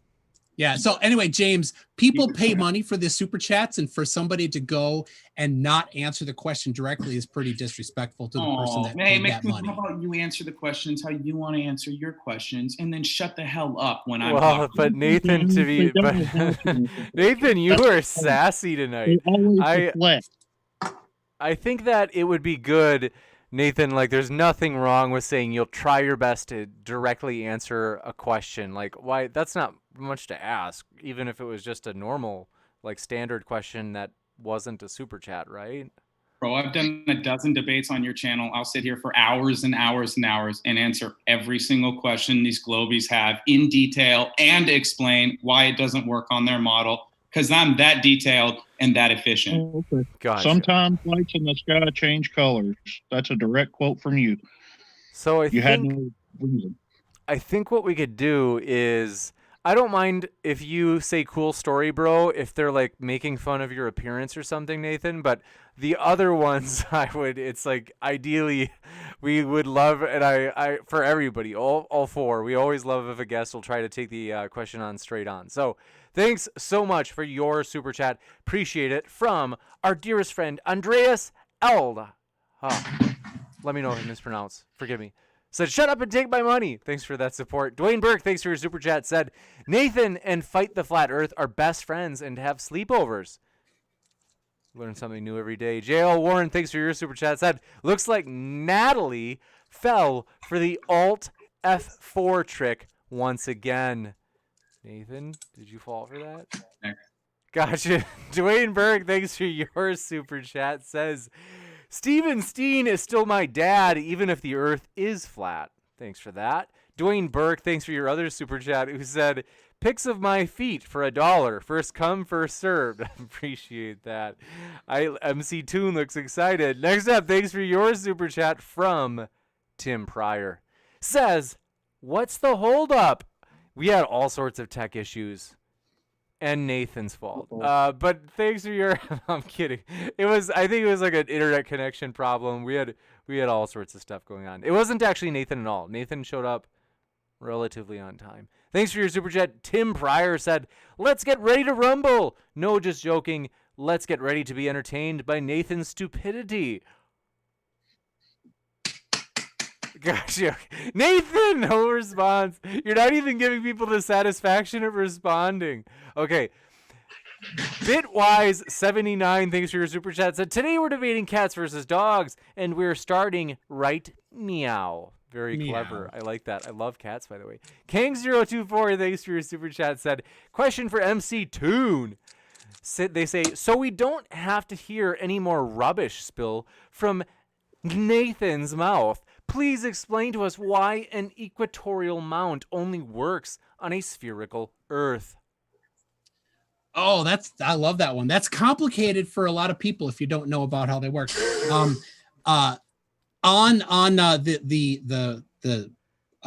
What you do is you point it up at the North Star, the North Celestial Pole, South Celestial Pole, and you lock it in there based on your latitude, right? Then what happens is it only moves in one axis of freedom, and that can only work on a sphere because of where you are on the surface of a sphere and the angle that you are to the North Celestial Pole or South Celestial Pole. Gotcha. It's a little more complicated for the other model, but I won't say You're having a seizure. And thanks for your super chat from our dearest friend Bitwise79 says, oh, I got that one. That's embarrassing. We already did that one. Next up is from the Macedonian. Thanks for your super chat. Says, Natalie, explain 24 hours of sun in Antarctica summer. Yeah, I would submit you're begging the question. I've been running that group for 5 years, 134,000 members. Nobody has independently verified we have 24-hour sun in the south. There might be 24-hour daylight, but that just shows that we live in some sort of caustic cup and the light. That could be what's happening. So you have no evidence of 24-hour sun in Antarctica. And there's like 2 videos on the internet. It's like a cartoon sun bouncing around the background. It's a total joke. So until we independently verify that, I don't have to answer that question. I've never seen evidence that happens. And I'm not like just denying evidence. I mean, we've gone to the north and recorded a 24-hour sun in the north. That very obviously happens all the time. Well, not all year long, but it happens quite often. So see it in the south. It's not verifiable. So I don't have to answer to you how that happens. Why don't you go do it, dude? Oh, well, why don't you go there? Why don't you go do it? Because I've been so busy debunking curvature. Because you'd reject it if I did it. While you put together a website based on stuff people said, and you haven't verified. From the 1800s. We must keep moving. Raven Zero, thanks for your super chat, said, Nathan, have you considered maybe you were just wrong? Yeah, I hope to God I was wrong. I actually talked about that in my introduction. Maybe you weren't paying attention, but I don't want to be a flat earther. I really don't care what the shape of the earth is. I just want to know the truth, and I want other people to have the opportunity to know the truth. And of course, there's going to be bozo the clowns out there that deny the truth, even though it's right in front of them. But those who have eyes to see will see, and those who have ears to hear will hear. Gotcha. And JL Warren, thanks for your super chat, said, Nathan still so broke he can't even pay attention. Oh, zing. Okay, thanks for your super chat. Kang024 or Kang024, thanks for your super chat, said, question for MC Toon. So we don't have to listen to... Did we get this one? I already did that one. No, they did it. It's the same setup. It's just, so they say, so we don't have to listen to any more rubbish from the 2 dummies this time. Oh, it's a different one. Then they say, can you please tell us how a fiber optic Euro works? Is this gyro? It's gyro. Oh, that one gets me every fiber time. optic gyro. All right, it splits. A laser is on it. It goes through a partially mirrored crystal, splits it in 2 directions. The light goes around in opposite directions and then is recombined once it's gone around. There's other orientations and ways to do it. Gotcha. When that rotates, the path gets longer one direction than the other. And when it recombines the light, there is, rather than having the light waves line up on top of each other, there's a diffraction that happens and is measured. That when the actual device physically rotates, it measures that. And the cool thing is, it measures Earth's rotation. Thanks, Oh Bob. yeah, presupposed causality. Gotcha. And thanks for your super chat from dearest friend JL Warren. Oh, we got that one. That's embarrassing. Steven Steen says MC Loon is a fraud. Long live MC Flatty. Thank you for that. Oh, McFlatty's terrible. That guy's there he's really? he's gotta be the worst flat earther is McFlatty. Is he really? There's really a person, a McFlatty? Yeah. Next up, Don't go subscribe to him. Like, I must see now. Tim Pryor, thanks for your super chat, says, placing bets. Who wants to bet Nathan does not address any of his evidence and just brings up stupid stuff? That happened. Yeah, says the guy who didn't say anything substantive the whole time. Yeah, didn't say anything in the debate. Good one. Next up, Glober Mommy, thanks for your super chat, said, Nathan, can you please act like an adult for once and not like an immature child? Thanks. Next up. And on that note, if you got a ship in a bottle, what is that? Okay, next. It's called mead. It's fermented honey, and this one was made with blackberries, raspberries, and blueberries. That's right. You're on the health kick, right? Nathan sent me pictures. That's how I get the abs. Yes. Thank you, Nathan. That's what everybody was waiting for. Thanks for your super chat from Tim Pryor, said, this is why Nathan remains ignorant. Doesn't even look like he's even paying attention. Dude, you had a guy who took 30 minutes to solve a Rubik's Cube. It takes like 3 minutes to do that. Are you joking me, dude? I did it 3 times, dude. Next up, Kang024, thanks for your super chat. Says, question for MC Toon. Please save us from any more verbal diarrhea from Tweedledee and Tweedledummer. For the education of the audience, please explain why sunset proves spherical Earth. Well, I did address that in the beginning. Because I measured it, but the sun. If we take a sun fixed coordinate system, the Earth rotating, there's a big old spherical thing in the way. That's how it works. Gotcha. And thanks for your super chat from Michael Dresden, our local troll, says, "LOL, Glober laying in his bed trying to be seductive." Believe that's directed at you, Stephen. You do look more seductive than usual, Stephen. Very good. Next up, thank you for your super. So, are you laying down, Stephen? Just like take it, just like resting. You know, it's easy going. I like it. I'm also sitting up, just leaning. Gotcha. I might lay down. I think it's time for me to like stretch across this recliner. But thanks for your super chat. Kango24 says, MC Toon. They do it again. Please save us from any more parroting of Nathan O'Keely, QE, and Sleeping Warrior from these Muppets. For the education of the audience, please explain the observed atmospheric gradient and why we don't need a container for the atmosphere. Well, we do have a container. It's gravity. It's been measured, and at sea level, it's 14.7. At high elevation, there's much lower. Now, here's the cool thing. As Nathan said, the high pressure will move into low pressure. So absent a force, which is their claim, absent a force, it would equalize. And here's the thing. It would equalize very quickly. There's a Princeton article that Nathan cited on Facebook that talks about how quickly the differentials in pressure would equalize. It's the speed of sound. So here's the thing. From ground level to the Kármán line, if it was just a dynamic system, any pressure, absent a force, would equalize up to the Kármán line in 6 seconds. There'd be a constant upward wind of 700 miles an hour, but we don't see that. Why is that? What is causing this disequilibrium? It's a closed dynamic system. There's a concentration of gas at the surface because it's constantly you being didn't introduced. In addition, you're not you have to addressing Can it. we interrupt him? You're not even going to let him answer? Yeah, Just yeah, I am. you're It was my joke? question. Yeah, It was my joke. question. Yeah, Well, you my asked the question. question. Know the answer. Yeah. Cool. Well, Shut where up, is this? dude. Where is this You can't ask the 700 mile an question. hour Hold on, upward dude. wind, Austin? You're The assuming. upward wind that That's you are now asserting because you are making the positive claim that there's outgassing. And I then was trying to goes do it up, real quick right? so we could move on through the Yeah, I Q&A. know. But that's another positive claim that you've made. So I'll put that down. Go ahead. Continue. All right, McLooney Tunes. Simply, there's a higher concentration of gas at the surface because it's constantly being introduced. In addition, we would have to know the characteristics of the firmament, like the electrostatic nature and what is being emitted, so thus affecting the propagation of said gas pressure within the atmosphere. Sure. You don't know those answers. You just presuppose fairy tales. Next up, thanks for your super chat from Dearest Tim Pryor says, Flat Earthers really need to learn the burden of proof.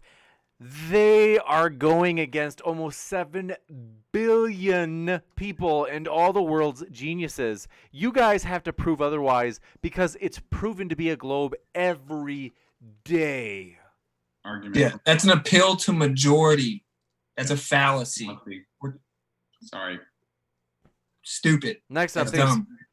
Everyone on Earth thinks Earth's a strawberry, so we know Earth's a strawberry. No, dude, that's an argument for popularity. Okay. Next up, Glober Mami. Thanks for your super chat. Says, Nathan/Austin, do you trust in what your doctors tell you, or do you tell them they are appealing to authority?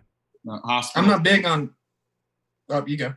Hospitals kill more people than cops, but y'all want to talk about that. I'm not a big fan of synthetic medicine myself.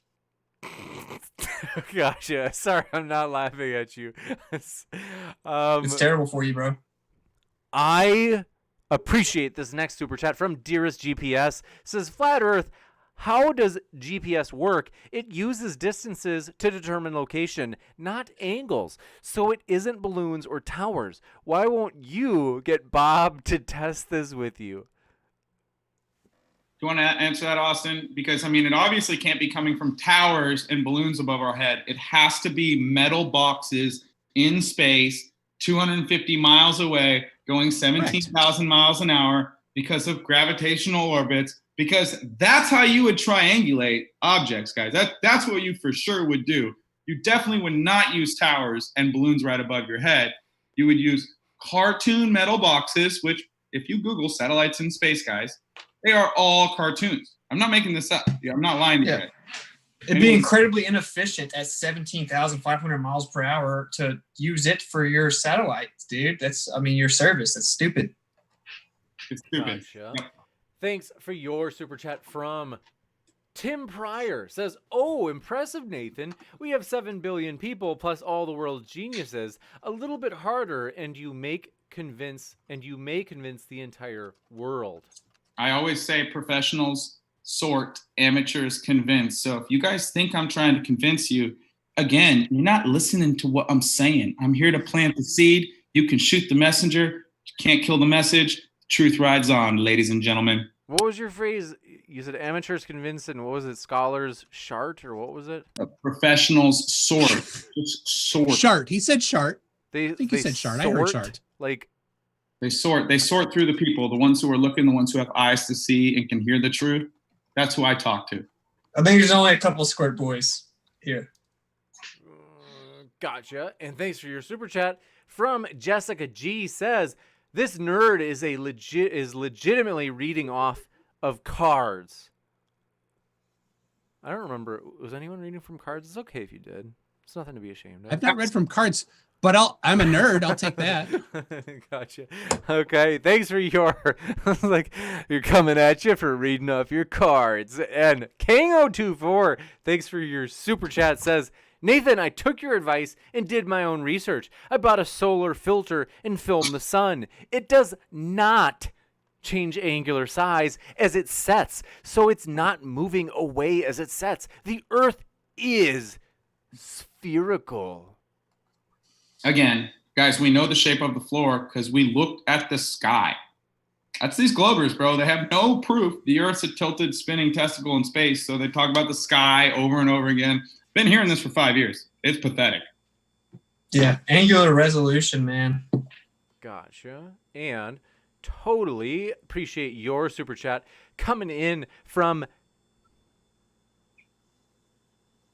D6 says, can you start something like a Nobel Prize in Flat Earth community so us dummies can learn the best discoveries that you come up with? Yeah, it's called Geo Party. Tune in Friday, 9 p.m. Oh, let's see. Oh, Jessica G said her insult about using note cards was directed toward Nathan, not MC Toon. Sorry. Nathan's about not a nerd. What are you talking about? He's not smart enough to be a nerd. Oh, wow. Lithium, beryllium, boron, carbon, nitrogen, oxygen, fluorine, neon, sodium, magnesium, aluminum, silicon, phosphorus. Can you do that, McToon? I'm about to super chat McToon. That doesn't make you. That's not the nerd test. You don't even know the nerd test. 3.1415926535897993. Can you recite pi, McToon? That's not the nerd test either. Oh, what's a nerd test? I can't tell you. It's a secret. It's a secret society. You a real nerd, McToon? Doing the Rubik's Cube with the globe in the background, being a NASA fanboy. Does that make you a nerd? And just having that shit-eating grin on your face? SpaceX. I really like SpaceX better. You like than SpaceX. NASA, so. They do better space porn. Me too. I Gotcha. Okay, enough of your space porn. Next up, thanks for your super chat. Appreciate it. From Dearest Red Cosmos Devil says, Natalai, L-I-E at the end in caps, says, explain why there are no tornadoes or hurricanes at the equator. Because we live on a tilted cartoon testicle. That's the only reason that would ever work, because we live on a tilted cartoon. You're right. I just got convinced, guys. Awesome. I can't believe I saw that movie about chasing tornadoes like 10 years ago, and here I am this whole time thinking the Earth's flat. How dumb. Are you talking about the hit 1997 classic Twister starring Bill Paxton and Helen Hunt? And next up, that's one of my favorite movies. Next up, Tim Pryor, thanks for your super chat, says, how do I get a wrench? Modern day debate. Already took care of you, Tim. Tim also says, smartest guy you've ever known, researched 7 months and thinks it's flat. 7 seconds and I debunk that BS. Horizon alone destroys flat Earth. Wow, that is so dumb. I just lost brain cells. Yeah. So if the horizon's constantly fluctuating because it's an apparent location, it can't prove the physicality of the curvature of Earth. Yeah. All your Globers in the trenches are saying you can't see the physical horizon. But you guys are so scientifically illiterate, you think it obstructs things. Cool story, bro. Okay. And thanks for your super chat from Outlaw Jer, who says, if the flat Earth has a, quote, Karen, unquote, Nathan is it. Hey, love you, bro. I'm so Next sad. up, let's see. Thanks for your super chat from Raven Zero, says, so Nathan once more doesn't understand mathematics. Is this true, Nathan? A Glober once more doesn't understand mathematics is just a human construct used to describe.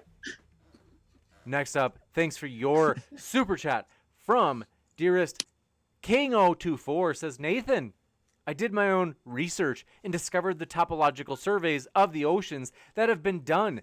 Oceans are not flat. The Earth is spherical.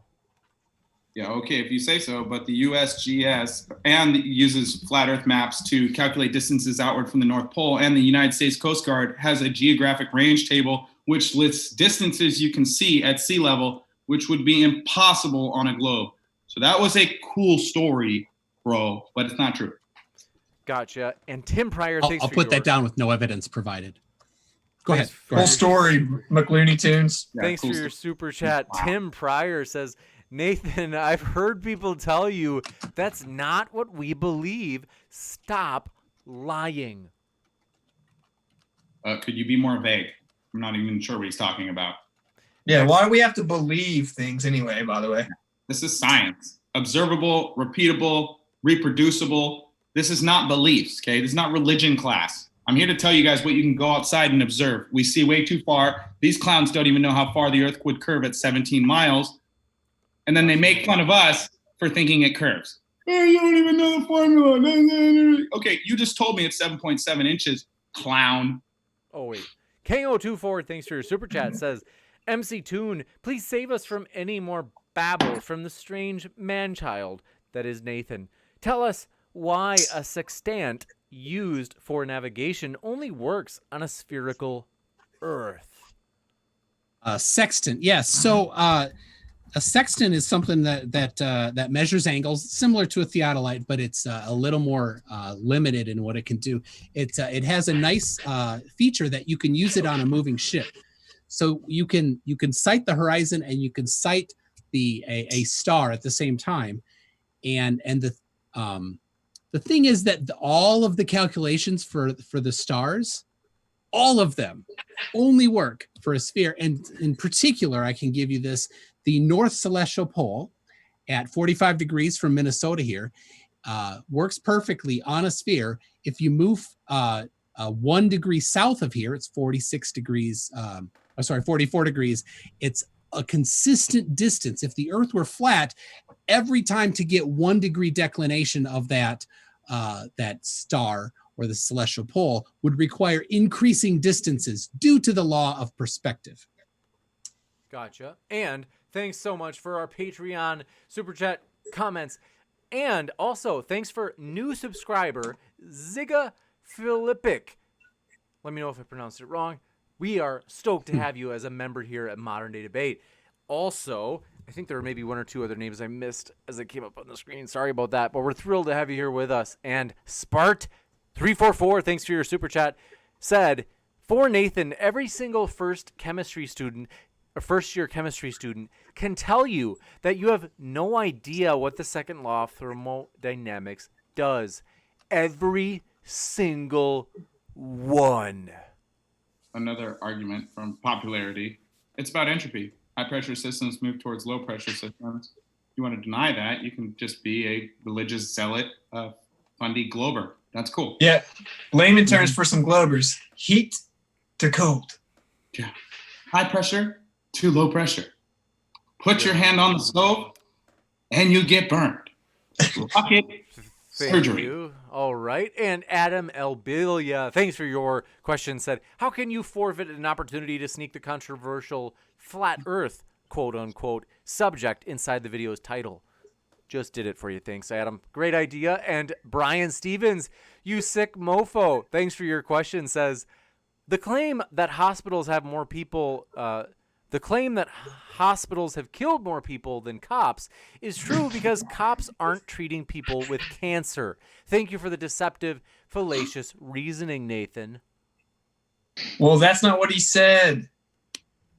Yeah, it is. So, malpractice kills people. We're not talking about the cancer killing the people. We're talking about the synthetic medicine in hospitals being performed on people, and then they die because of malpractice.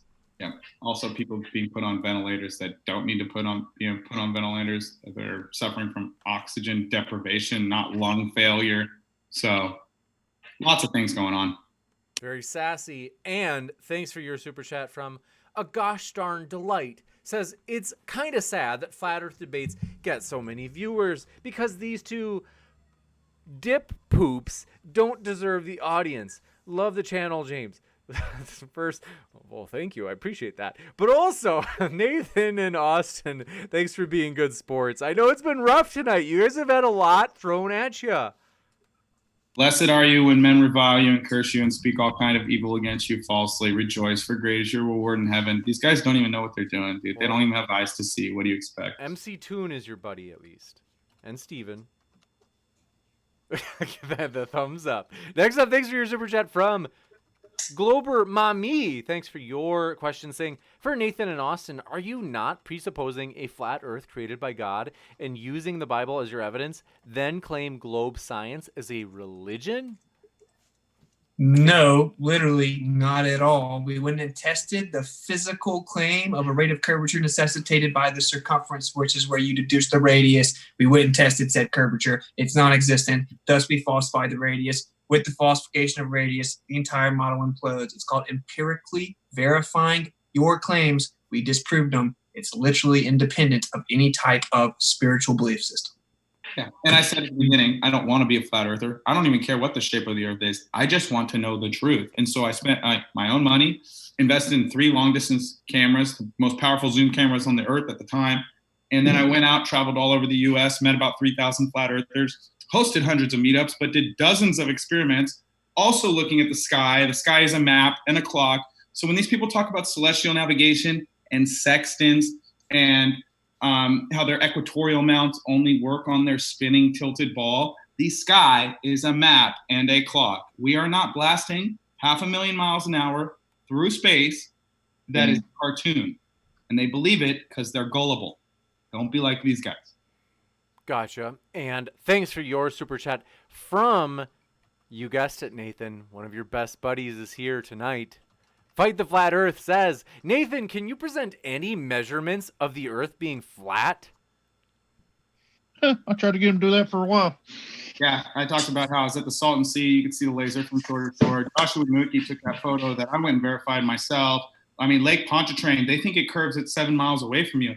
But from left side of the screen to the right side of the screen is 20 miles, and there's no curve on that axis. So, yes, anyone can go outside and verify this themselves. What we're saying here, Austin and I, is that they say the Earth's radius is this. They say we live in space. They say that we move this fast.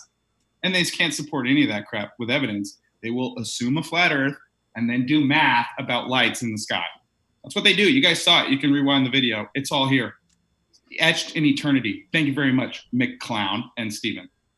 Good. I tested your claims. It failed. Next, thanks for your super chat.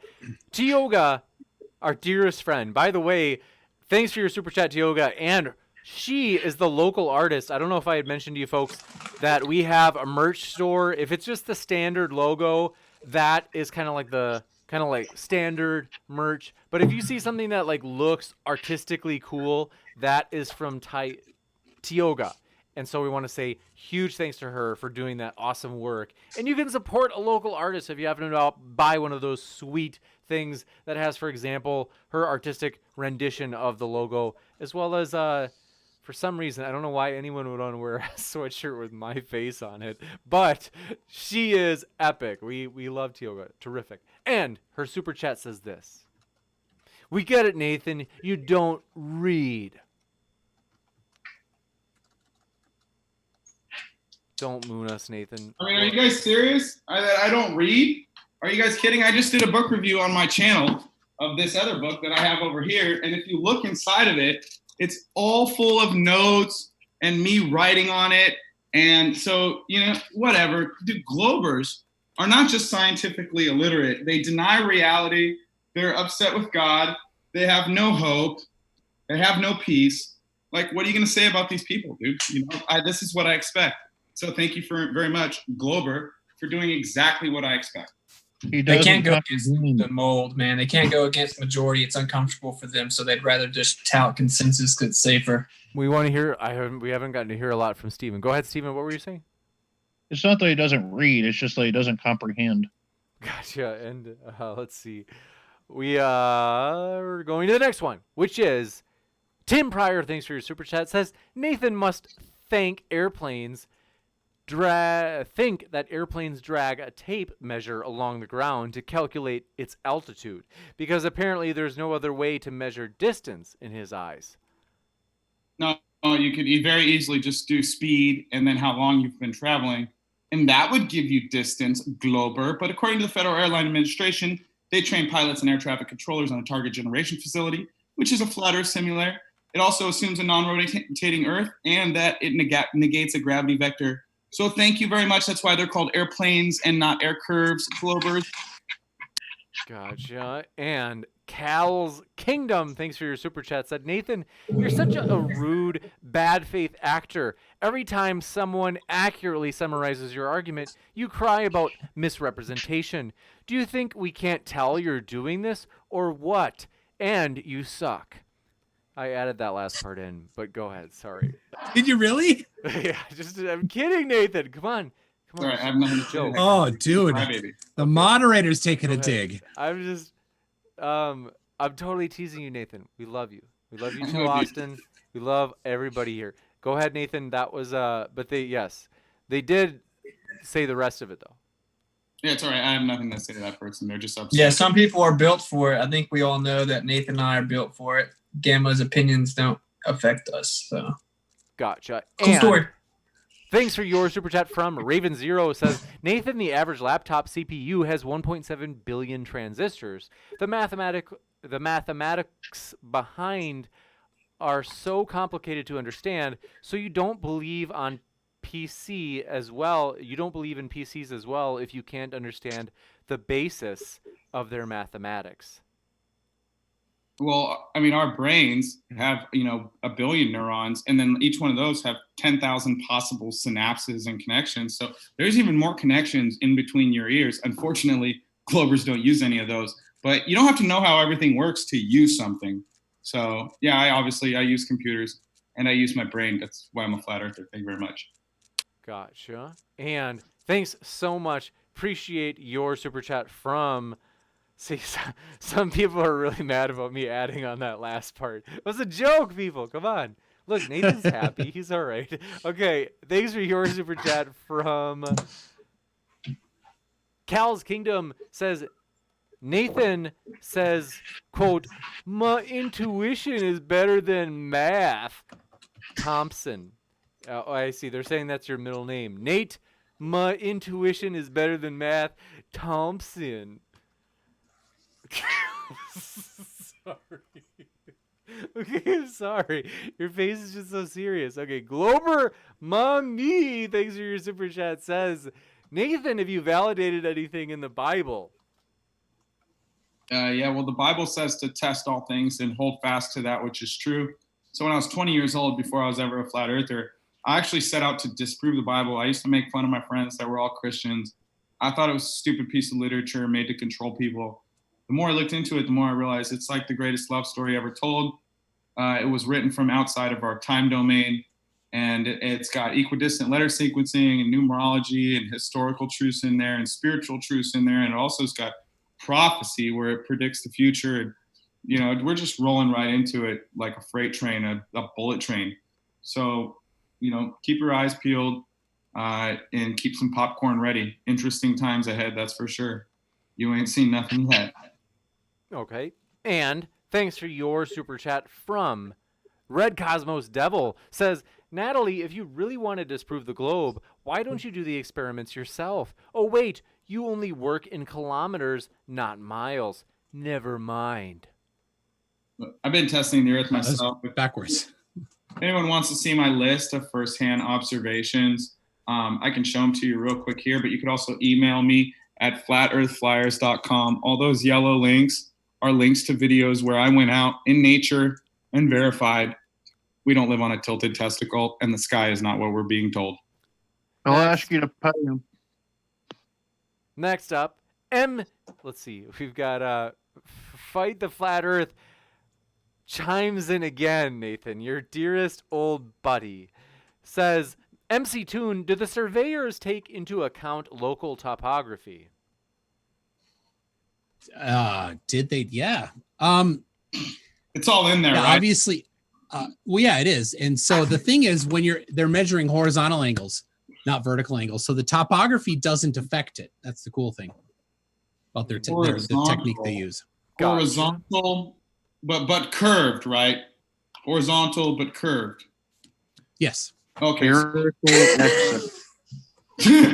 Sirf, thanks for your super chat, said, Nathan, quote, it's measurably flat, unquote. Also, Nathan, quote, you don't measure flatness, unquote. Yeah, you look for curve and find out there is none there.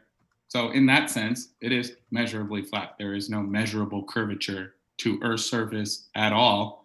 Clovers just refuse to go test it themselves and look at the sky over and over or tell you it's really big. That's why it's flat.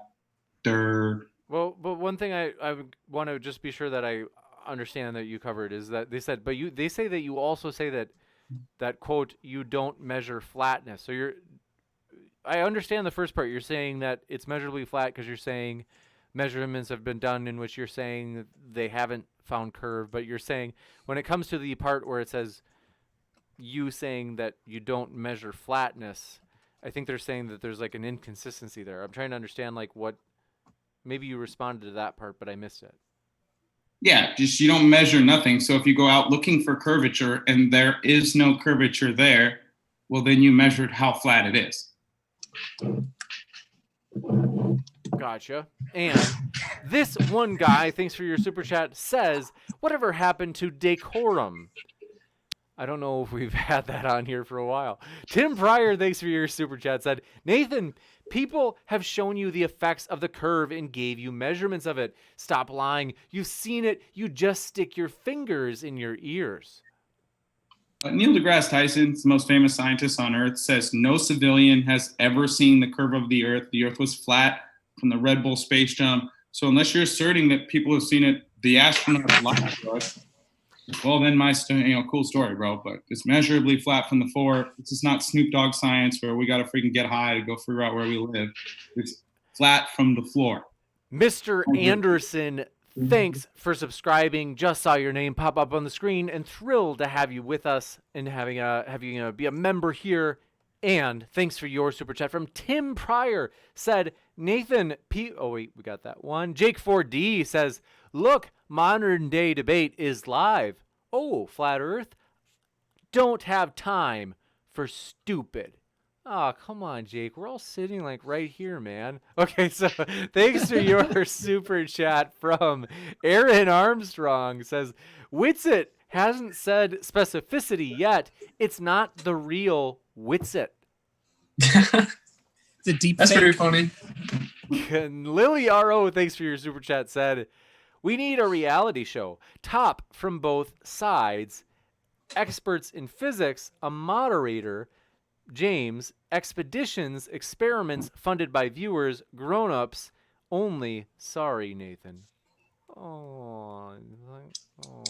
Okay, next up, Willie Merck. Wait, did we lose MC Toon? Are you gone? I can't see you anymore. Oh, did you turn the lights off? Okay, no problem. Thanks for your... Steven is passing out. Willie Merck, thanks for your super chat. Says, Nathan, please be honest. Is In and Out better than Whataburger? Make believe you still eat meat. I want a response. Okay, that's actually a funny question because I haven't had meat in about 4 or 5 years. It's one of the reasons I'm in such excellent shape. But I had a dream the other day that I was eating In-N-Out, and my friend asked me where I wanted to go, and I said, let's go to In-N-Out Burger. I don't know why I would go to In-N-Out if I'm eating an In-N-Out Burger. I remember looking down and going, and then I woke up and go, what the hell was that? So it's definitely In-N-Out. It's much better than Whataburger. Final answer. Yeah, it doesn't make any sense at all if you're already there. But thanks for your super chat. By the way, did you grow up? It must have been down in the South. Did you grow up with Whataburger? No, but I got to try it when I did my trip around the U.S. for the Flat Earth observations, and I got some in Texas. And In-N-Out is way better, way fresher. I worked at In-N-Out for almost a year, and they don't even have refrigerators there, or they don't have freezers there because they don't freeze anything, guys. The bread comes in fresh every 2 days. If you've never tried In-N-Out, you got to try In-N-Out. That's impressive. Okay, next up, thanks for your super chat from Willie Merck. Oh, we just got that one. JPP3030 says, Nathan is the absolute king of denial. Next up, thanks for your super chat. Tim Pryor says, you need to do what Jose did. Have them give evidence of flat earth without bringing up the globe whatsoever. It's quite funny. Falsification of the globe Earth Talk slow if you're confused. Thank you. Next, is independent of replacement. Craig Montgomery, thanks for your super chat, said, hey, poop wit, where's the container? You're not legally allowed to privately attempt to go find it. So what kind of question is that? Like, again, the gas pressure being here proves physical containment until you can substantiate otherwise. You're not allowed to go there. What a cool story. Hold on. You're not allowed to go where? You can't try to privately go to space, can you, McLooney Tunes? Yes. No, you can't. So you don't know what you're talking about. You're a moron. Civilians have went up to the ISS, bud. Who did? There's what, 7 or 8 civilians? that went to the Seven ISS? different civilians have gone. Can I privately try to go to space on my own? Yes. No, you can't. 1,000 feet unless you check with the FAA. And Yeah. people higher than that, you need clearance. You don't know what the hell you're talking about, dude. So No. needing clearance doesn't mean that they're preventing you. They're just saying you got to ask. You ask, they'll say yeah. If Unless they you're going to do approve- something, unless you're going to do something stupid, like you would do. Like- Let's just move on. like Mad Mike Like Hughes. you do every So time you speak. he was going to try to go from Mexico when he was going to do his above the carbon line. So you could go to Mexico and do it, Austin. Go ahead. Cool story, McGoon. Cartoon, Next. yeah. Carbon line's not real. It's imaginary. You imagine it in your head because you think Let's, cartoons. yeah, fake. it's just Prove an it. arbitrary line. Yep. What's your claim? Prove it. Imaginary. It's called the. Where's the Carmen Space. line at, Steven? Do you know? Space Monkey 777, thanks for your super chat, said McToon or MC Toon presents actual measurement in a 1 kilogram PG doc. I think what they meant is PDF? 1,000 page document. And Nathan goes nuts. But he believes a 1,000 page religious book that says it is flat. What an idiot. Not a belief. I don't believe the Earth's flat because the Bible says we live under a flat or under a firmament and the Earth is stationary. I've gone outside and tested it with multiple handy dandy cameras, and you can do it yourself. There is no downward Earth curve, and when you try and debate these clowns, they tell you you need to understand it's really really big. That's why it's so flat. Durr. Next up, thanks for your super chat from Craig Montgomery. Maybe clarifying, says, where is a container of gas with all the pressure on one side? What? What? I don't know. I don't get that. It presses on the walls. Plural. I think the point is, can you demonstrate a container where there's pressure, a high pressure on one side and low pressure on the other side? with Sure, no if force? if you want to take a vacuum chamber, you put some gas in it at the surface of that vacuum chamber, and you're constantly introducing gas. Is there going to be a higher concentration of gas at the surface? There would, and there'd be a 700 mile an hour wind inside of it, Also, if you according to the introduce- second law of thermodynamics. if you introduce energy in the form of heat to the top of the container, that would cause the gas at the top of the container to expand, and that would cause the molecules at the bottom to compress, It creating cause higher pressure at the top. pressure. I know you can't let anyone we- fucking talk. But we don't Wait. see You're a higher clown, pressure at the McToon. top, Nathan. You're a clown. There's I lower know. pressure. There's What I lower was pressure at the saying top. You Before contradicted you yourself. interrupted me, was that Hold Well, on. I just want to let you contradict top. yourself. I want to point that out. Wait. No, you're also contradicted have a yourself. Pressure Wait, gradient wait, in Wait, a closed wait. container. Wait. You clown, McClown. Okay, Dude, let's see. what- Dude, you sound just like Simon Ramos. Dude, Like, listen, No yeah. evidence and just Hold on. denial. That's all you have. Out of your mouth. Spark Oh. 344, thanks for your super chat, says Patreon statement. Mark Shuttleworth from South Africa went to space in the late 90s. He was a private citizen.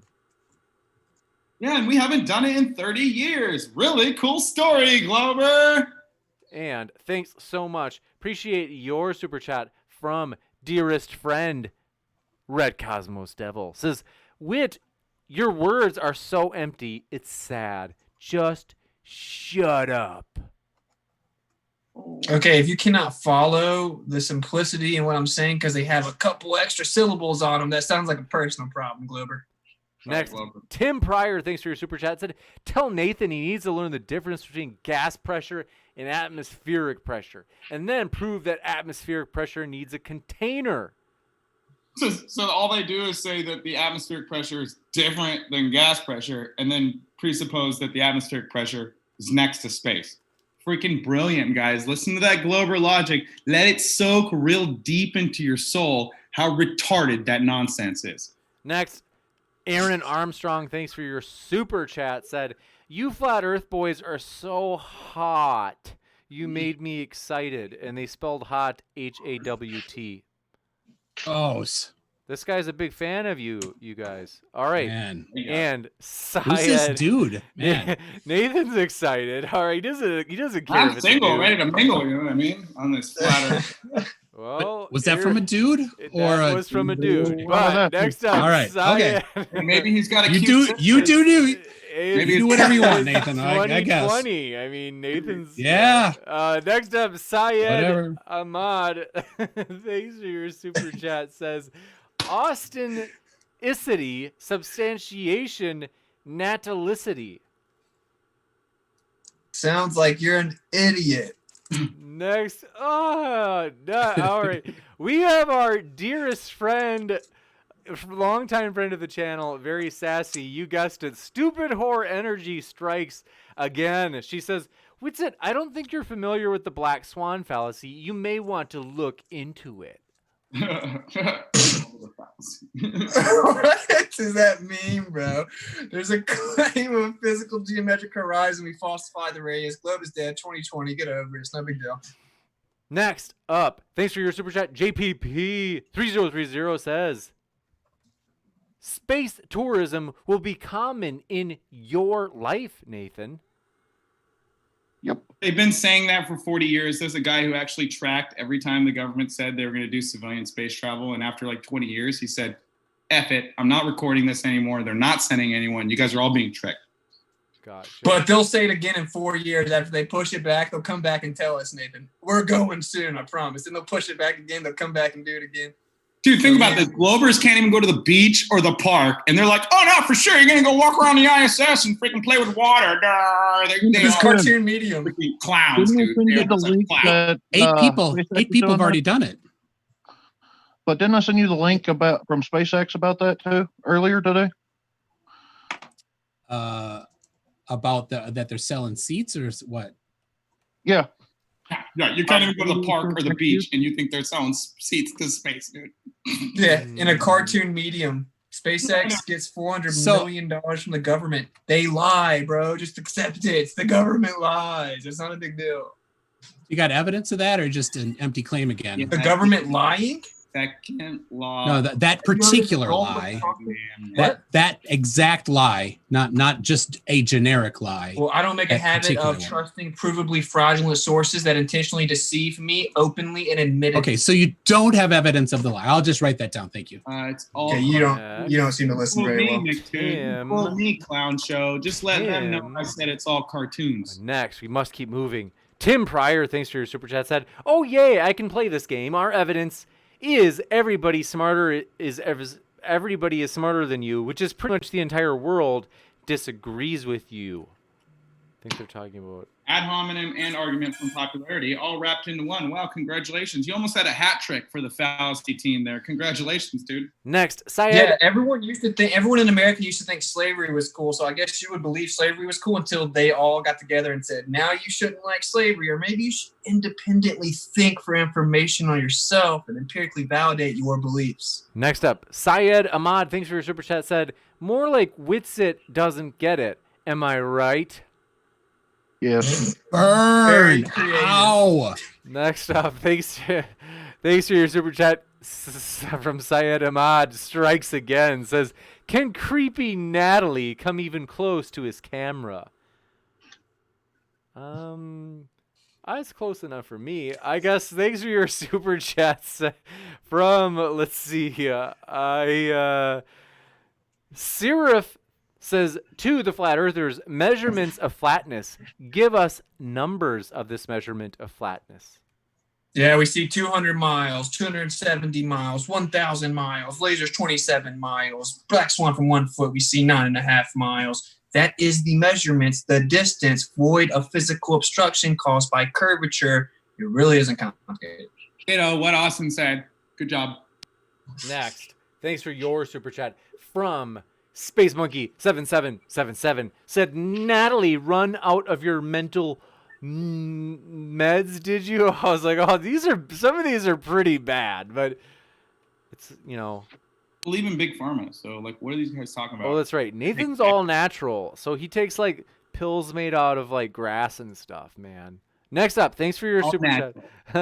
I thank you, Nathan. And Tim Pryor says, Thanks for your super chat. Tim says, Nathan Thompson, tell Flat Earth Millionaire to buy a ticket to go to space to end this debate. I bet he won't.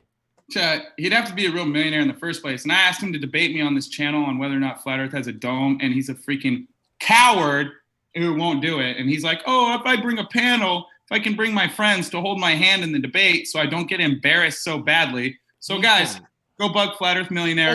Get him on here. Dude, the falling out between you and him. Wow. Whoa. What's up with that? Yeah, I thought you guys were like best friends, man. Well, he calls me a snow globe tard because I don't believe in multiple suns, and that's anti-Christ. That's anti-biblical, and he's never observed it, and his proof. Well, he's a blood over intent guy. Come on, you knew that going in. I didn't know he was supported blood over intent at all. What does that mean? No? Oh, come on. Oh, that's a cult thing from what's his name? You know, well, you should the plumber from Florida. Wait, it's in the PDF. It's all in there. What? This is a cult. You're already part of the cult. What's the point of not adding another one, bro? Oh yeah, they think that they have the key to get into the middle of the Earth through the North Pole. Yeah, I think that's all. And then if enough people do this blood over intent ritual on YouTube, then they can unlock the gate to it. It's Quasi-Luminous. Quasi-Luminous is the guy. Super Dude, that's culty, almost crazy. There are some people out creepy. there, there are some people out there that believe they live on this crazy tilted cartoon ball brought to them by Jesuit priests. For just a second, you guys almost agreed. Okay, Tioga, thanks for your super chat. Said 1 flat Earth and 5 betas. Oh, guys, I think she's talking about all of us. What the heck, Tioga? Actually, I have to tell you guys really quick. This is something I'm so excited about.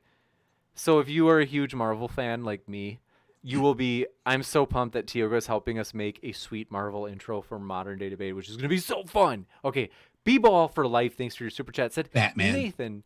DC. Oh, nice. I can't blame you. Nathan, B-Ball for life says, Nathan, how is there 24 hours of darkness in northern Alaska during the winter? That's very easy to explain. See, as the sun goes around polar center, sometimes it's around the Tropic of Cancer. Sometimes it's around the Tropic of Capricorn. The path expands and contracts. That's why we have a sun analemma that is lopsided, but also the points on the sun analemma are not equidistant to one another in the north and south because it's a longer circumference in the south than it is in the north. So sometimes you're in the north and the sun moves away and you go, oh my God, it's dark outside. I must live on a ball.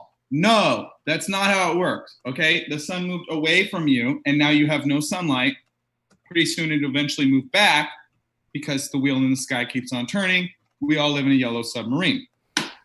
Gotcha. And thanks for, sorry, it might be buffering a little bit out there, folks. It'll just be the video, but more than I like, so sorry about that in advance. I'm dropping frames in Streamlabs. We got that one. Whiz Bang, thanks for your super chat. Said, hey Nathan, hope you have a nice night. Also, the Earth is a globe. Also, what's under that hat? You're hiding something from the YouTube audience. Wow. Yep, just hiding a bunch of healthy, soft hair. What a luscious head of hair you have there. there. Quarantine, I haven't been able to cut it recently. That's like unusually luscious. No problem. Next up, Jordan Smith. Dude, Steven's got that down here. Yep. Very Look how true. luscious that is. Very luscious. And Jordan Smith, thanks for your super chat, says, no wonder Squeak is obsessed with SpongeBob. Oh, that's right, because SpongeBob is a gay icon, I heard. So, what is Squeak? Is that that's your nickname, Nathan?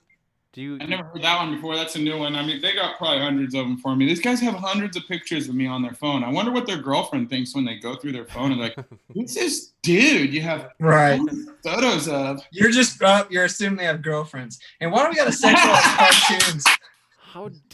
How dare you? Oh, okay. Now, Anamorphic Mind, thanks for your super chat, says, thank you, Bob, for proving the Earth has a 15-degree drift every hour. Is that true? Are there actually people that come to every flat Earth debate and say that same thing over and over? It's retarded. He actually went to different elevations showing that it seems to be a different causality of the radiation, such as potentially movement within the ether field or a drift. So presupposing causality isn't how science works. Where did he publish this? That isn't how a gyro works. You should just sit on the sideline, bro. Next, So Space Monkey 7777 says gravity is a myth. The Earth sucks. Natalie 101. I don't understand. But Mickey Rush, thanks for your super chat, said, so mead/honey is vegan now? Nathan, that's right. Oh, snap. Nathan, you've been called out. If Honey you're- is not vegan. You can't Yeah, steal that honey from bees, dead Nathan. animals. I don't eat dead animals or like excretions that contain pus and blood, like milk designed for baby cows. But I'm not like one of those vegans that thinks honey is like a bad thing or whatever. You know, we have discrepancies there, but definitely no animal flesh going in this mouth. Oh, it's late. I didn't realize. We got to speed through these last questions. Thank you for your super chat from Sphere Itself, who says, James, it's been a while. Yup, you're still sexy. Had to read that one. I mean, come on. Thanks for that, Sphere Itself. Stupid Horror Energy, thanks for your super chat. Said, Nathan, show some man boob and I'll tip you more. No. It's really No. not necessary. You don't No. have I have the direct PayPal link for all that business. I'm just kidding. Okay, next up, Jessica G, thanks for your super chat, says synthetic medicine isn't the only thing Witsit isn't into. He's also highly against a toothbrush, toothpaste, and dentists. Wow, you're extreme, Witsit. Snap. Next up, You got fine yet white teeth, bro. I don't know what the hell yeah, you're talking he has a nice grill. You have great teeth. Okay, Gabrielle K, thanks for your super chat, said, I want more debates on biochem. That was awesome. We can do that, and we will. Decepticons Forever, thanks for your super chat, said, detailed description about the firmament, please. So we have star trails, firmament, celestial navigation, stationary northern pole stars, sprites, mushroom clouds, halos, sundogs, rainbows are dome shaped. I mean, do you want me to just give you another 10 proofs there? Guys, come on. Yeah, Globers, that's your homework. Go home and explain all of those things without a firmament. Gotcha. Done. And Yeah, McToon. Yeah, we know. You got it. next up, thanks for your super chat from Decepticons Forever, said, detailed description. Oh, we got that. Nimsum, thank you, says, Nathan, I want an answer. Why no tornadoes at the equator? Well, you know, to be honest, I haven't really looked that much into tornadoes since I saw that wonderful movie Twister back in the day. But hurricanes, you know, they spin opposite directions because of an electromagnetic wake effect from the sun and the moon moving around the equator. So if you just take your hand and run through a pool and observe the shadows underneath the vortices move in opposite directions. So that could be, and I'm just spitballing here, I'm not positive, why directly at the equator we don't see these vortices of tornadoes happening. But I don't know, I'm not 100% positive on that. I haven't done too much research on tornadoes. I've been too busy taking a dump on the globe and showing there's no earth curve. Next, thanks for your super chat. That was a great mental image. Next, John Robertson says, explain 180 degrees of sunlight on equinoxes. Yeah, the earth is flat, and then during an equinox, 180 degrees of sunlight. So you got to look at the floor, Glover. You got to stop looking at the sky and acting ignorant or confused, okay? Because the floor is flat.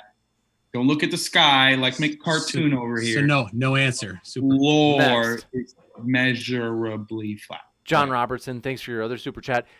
No question attached. Appreciate your support. And Alan H, thanks for your super chat, said, Nathan, how much is a drop of 7.7 from 63360 inches to the fourth power? I'm embarrassed. Shut up. I don't know what that means. Next up, thanks for your super chat. John Rapp says, no evidence again from Nathan, the unfunniest clown. I just gave you 10 proofs of a firmament like 30 seconds ago. You want proof that the earth doesn't move? It's called no Coriolis, Aries failure, Michelson-Morley. You want proof that it doesn't curve? The United States Coast Guard has a geographic range table. We see too far, laser test, infrared, I mean, you're kidding, right? I mean, I literally am like an encyclopedia. Just claims. Yeah, you're an encyclopedia of claims with no evidence. That is called John Rapp is self-projection. right. That's what he thinks. As the guy with the cartoon. Hold on a second. I rotating cannot in- just to let people know. I have to wrap up really quick here to keep a promise. So, Wrap it up, B. Nathan. So if you please do me a favor, don't send any more questions or super chats because we can't read any more than what we already got. So we're gonna speed through these last ones. Thanks for your super chat. B-Ball for Life says, Nathan and Witsit, why doesn't the higher pressure at the bottom of Mount Everest move to the lower pressure at the top of Mount Everest? We've already explained there's a plethora of variance of factors, okay? Higher concentration because of introduction of gas at the surface level. We would need to also heat plays a factor, weather patterns. We would also need to know the characteristics of the containments, like the electrostatic characteristics, to understand the dissipation. And different element densities of elements in the atmosphere too could contribute to all of that other stuff Austin just said. So yeah, must move quickly. Nathan Whizbang, thanks for your super chat, said, I would love to see a debate between G-Man and Darth, and going against Nathan and Austin on Flat Earth. James's mouse would explode from hitting mute so much. That might be true. Syed Ahmad, thanks for your super chat, said synthetic medicine might fix Austin's teeth. What are you talking about? I already told you Austin has great teeth. Next up, Brian No, I Stevens. haven't chipped his tooth. That's what they're talking about. Next up, Brian Stevens, thanks for your super chat, said Nathan is right. Cops aren't treating the sick. Next, B-Ball for Life, thanks for your super chat, said just checked Witsit's channel, not one observation, experiment, or test of the curvature of the Earth, appealing to other flat earthers. No, yeah. Falsification of your claimed metrics, hence the radius, hence the implosion of the globe Earth. I don't know why it's so complicated. Next up, thanks for your super chat. 8-Bit Deadpool says, Nathan, do you remember the evidence given at the Salton Sea? The evidence that you denied even though you were there to witness the experiment. Bro, the Discovery Channel showed a boat with different color lines on it, and they said that the Earth curve was obstructing the lines for the boat, but the horizon was above the boat in the background.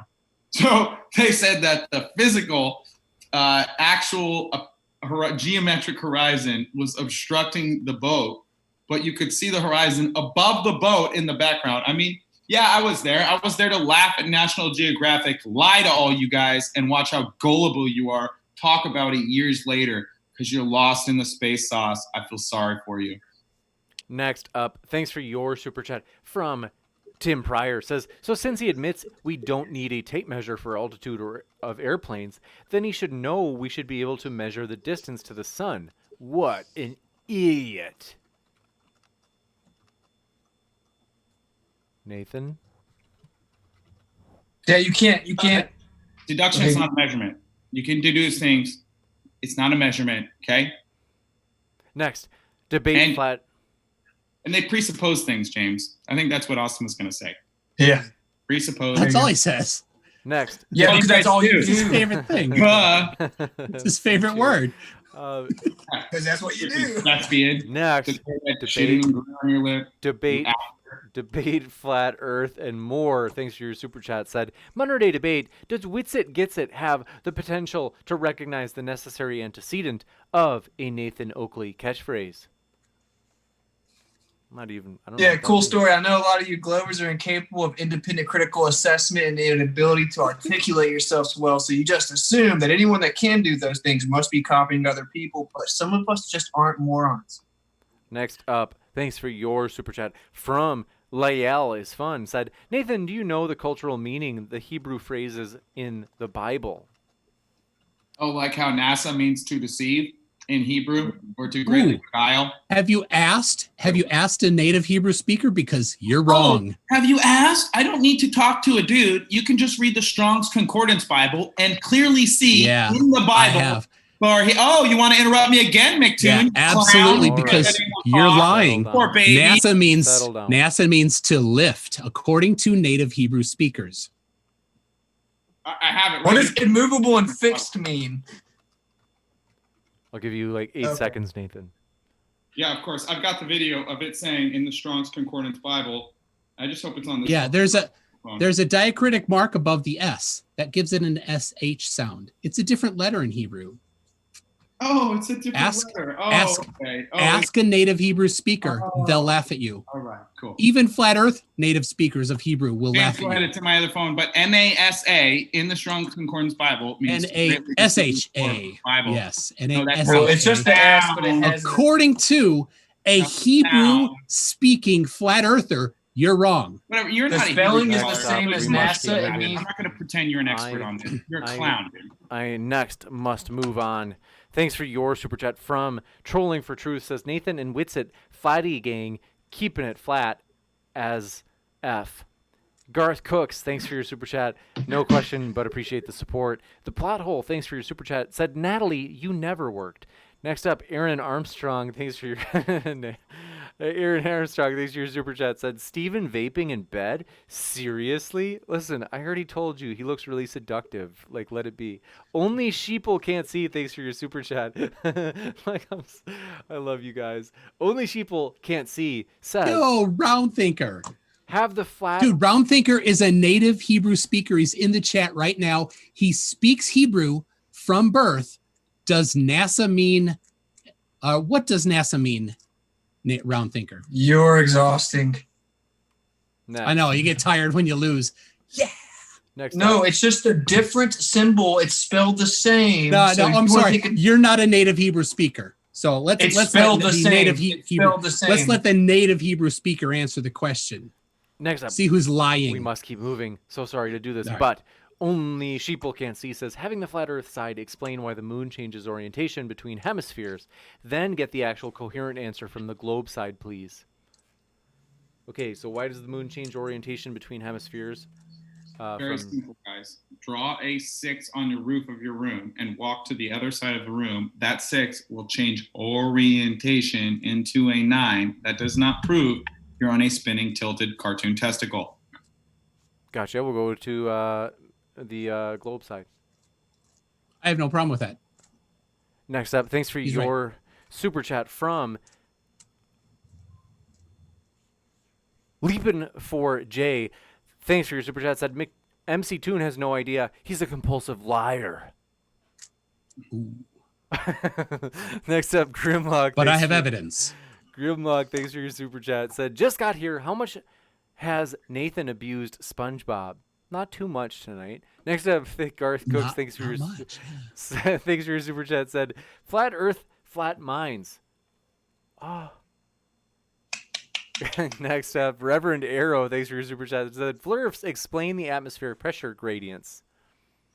We've already done that like 3 times. We live in a closed dynamic system. The gas is inhomogeneous and anisotropic, constantly moving around because we have air being introduced at the surface and heat and energy being introduced at the top. Next up, Aaron Armstrong. Thanks for your super chat. Said, Steven, wake up, loser. I'm a baller. Gotcha. Steven's awake. He's trying to seduce you. Next up, Chef Allen. Thanks for your super chat. Said, do Nate and Nitwit know we're here to laugh at them? Yeah. Did you know the theory of relativity was a reification fallacy that attributes physical properties to conceptual abstractions and a privation? Gotcha. You know, all the people who told you Earth's a globe are laughing at you because they think you're gullible and stupid and you guys give them money and none of it's true. And you don't even understand the conceptual backing for your religion?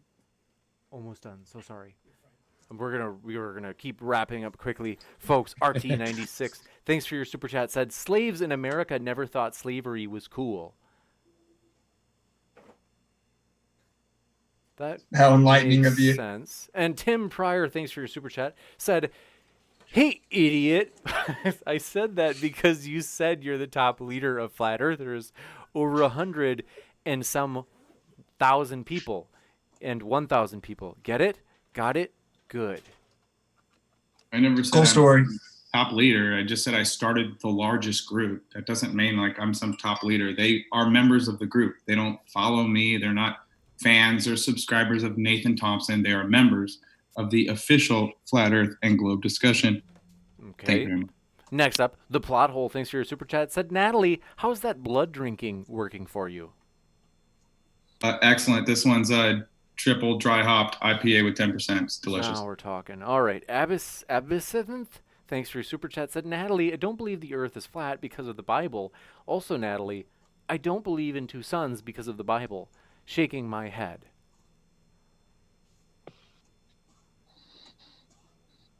Cool. Natalie. Okay. Well, Hugh Jars, thanks for your super chat. We've only got 1, 2, 3, 4 here left, so we're gonna cruise through. And thanks for your patience, folks. Nathan, or Hugh Jars says, Nathan, what makes the sun move faster in the southern hemisphere? Summer. It has further to go, so it must be faster. So why don't we see it do that? We do. I talked about earlier how the sun analemma is not equidistant on both the north and the southern loops, and the loops in the north are smaller than loops in the south. So yeah, it's speeding up. What makes it do that? You guys are, it's like, Nathan, when you made the sky, how did you make the sun do this? I don't know, guys. It's like, I know what we can observe and what we can test, not how it all works. I didn't make the sky. Next up, Willie Merck, thanks for your super chat, said, we know gravity exists because old boobs are droopy. Nathan Thompson, please explain. Well, if gravity exists, then I'd be attracted to fat women, and I'm not. I'm attracted to skinny people that are in shape. So there you go. Gravity debunked. Garth Cooks, thanks for your super chat. And Tim Pryor, thanks for your super chat, said, I can make a rainbow with my garden hose. What's your point? Yeah, you can't do it indoors, and the rainbows are always dome-shaped. Thank you very much. Oh, Gabriel K, thanks for your super chat. Indoors. You can do it indoors. Okay, go ahead. Gabriel K said, turn around your hat, Nathan, to convince me. Turn around every now I'm and then. confused. A little bit To closer. convince them. Or No. Next super chat. Hold on 1 second. I just got something switched on me. We have one more from, I think it's from Flat Earth Debate. Thank you, Flat Earth Debate, who said, 1 second, loading. They said, it's Flat Earth Data, and they said, what causes the apparent junction of the sky and ground? Angular resolution limit of the eye or Earth curvature? What do you think, MC Tool? He spelled my name wrong? Oh, my. Well, yeah, it's the edge of the horizon, the edge of the sphere. So I challenged him to debate on Facebook. He kind of ran off. So Flat Earth Data, bring it on. My email address, mctoon@mctoon.net. Let's set up that debate. Gotcha. And there I got it right there. McClown Show, NASA in the Strong's Concordance Bible means to beguile or greatly deceive. And in 1 second, I will scroll back. What's right above? What's above the S? What's above the S there? Multiple meanings, but it's NASA, and it means so round thinker, the native Hebrew speaker said it means. Hold on. The native Hebrew speaker, round thinker, says to lift, you should just to say, count, sorry, I was wrong. to marry, and to travel. To finish us off.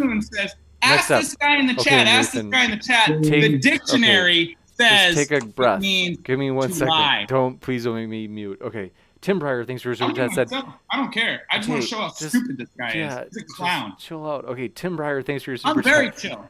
Very relaxed. I am very freaking relaxed. You know how happy I am? I just showed this clown that's in the Strong's Concordance Bible. Okay.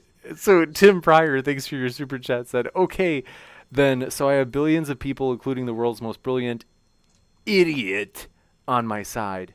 Okay. Well, I'm confused by that, but we want to say thanks so much for all of your support, folks, through super chats and just hanging out with us, just being here. I'm not joking, folks. You're not going to believe me. I'm dead serious when I say this. We are currently setting up 2 debates that will shake the foundations of both. One of them will shake the foundations of like religion debates on YouTube, and one will shake the foundations of political debates. Like, Lord willing, we'll see. We're setting these up, but by that I mean we're in talks with the people. So like these are like big time debates that they're going to knock your socks off. So really appreciate it, folks. If you enjoyed tonight's debate, feel free to hit that like button on the way out. And just want to say thanks so much. We hope you have a great rest of your night. All of our speakers are linked in the description, so if you want to hear more from them, you absolutely can. So thanks one last time. Appreciate our guests. Thank you, guys. We really appreciate you being here with us. James, MC Toon has an after show coming up. You got it. I can link that in the description. Just send it to me via email. Sure. Thanks, guys. Have a great night. Keep sifting out the reasonable from the unreasonable, everybody. Take care.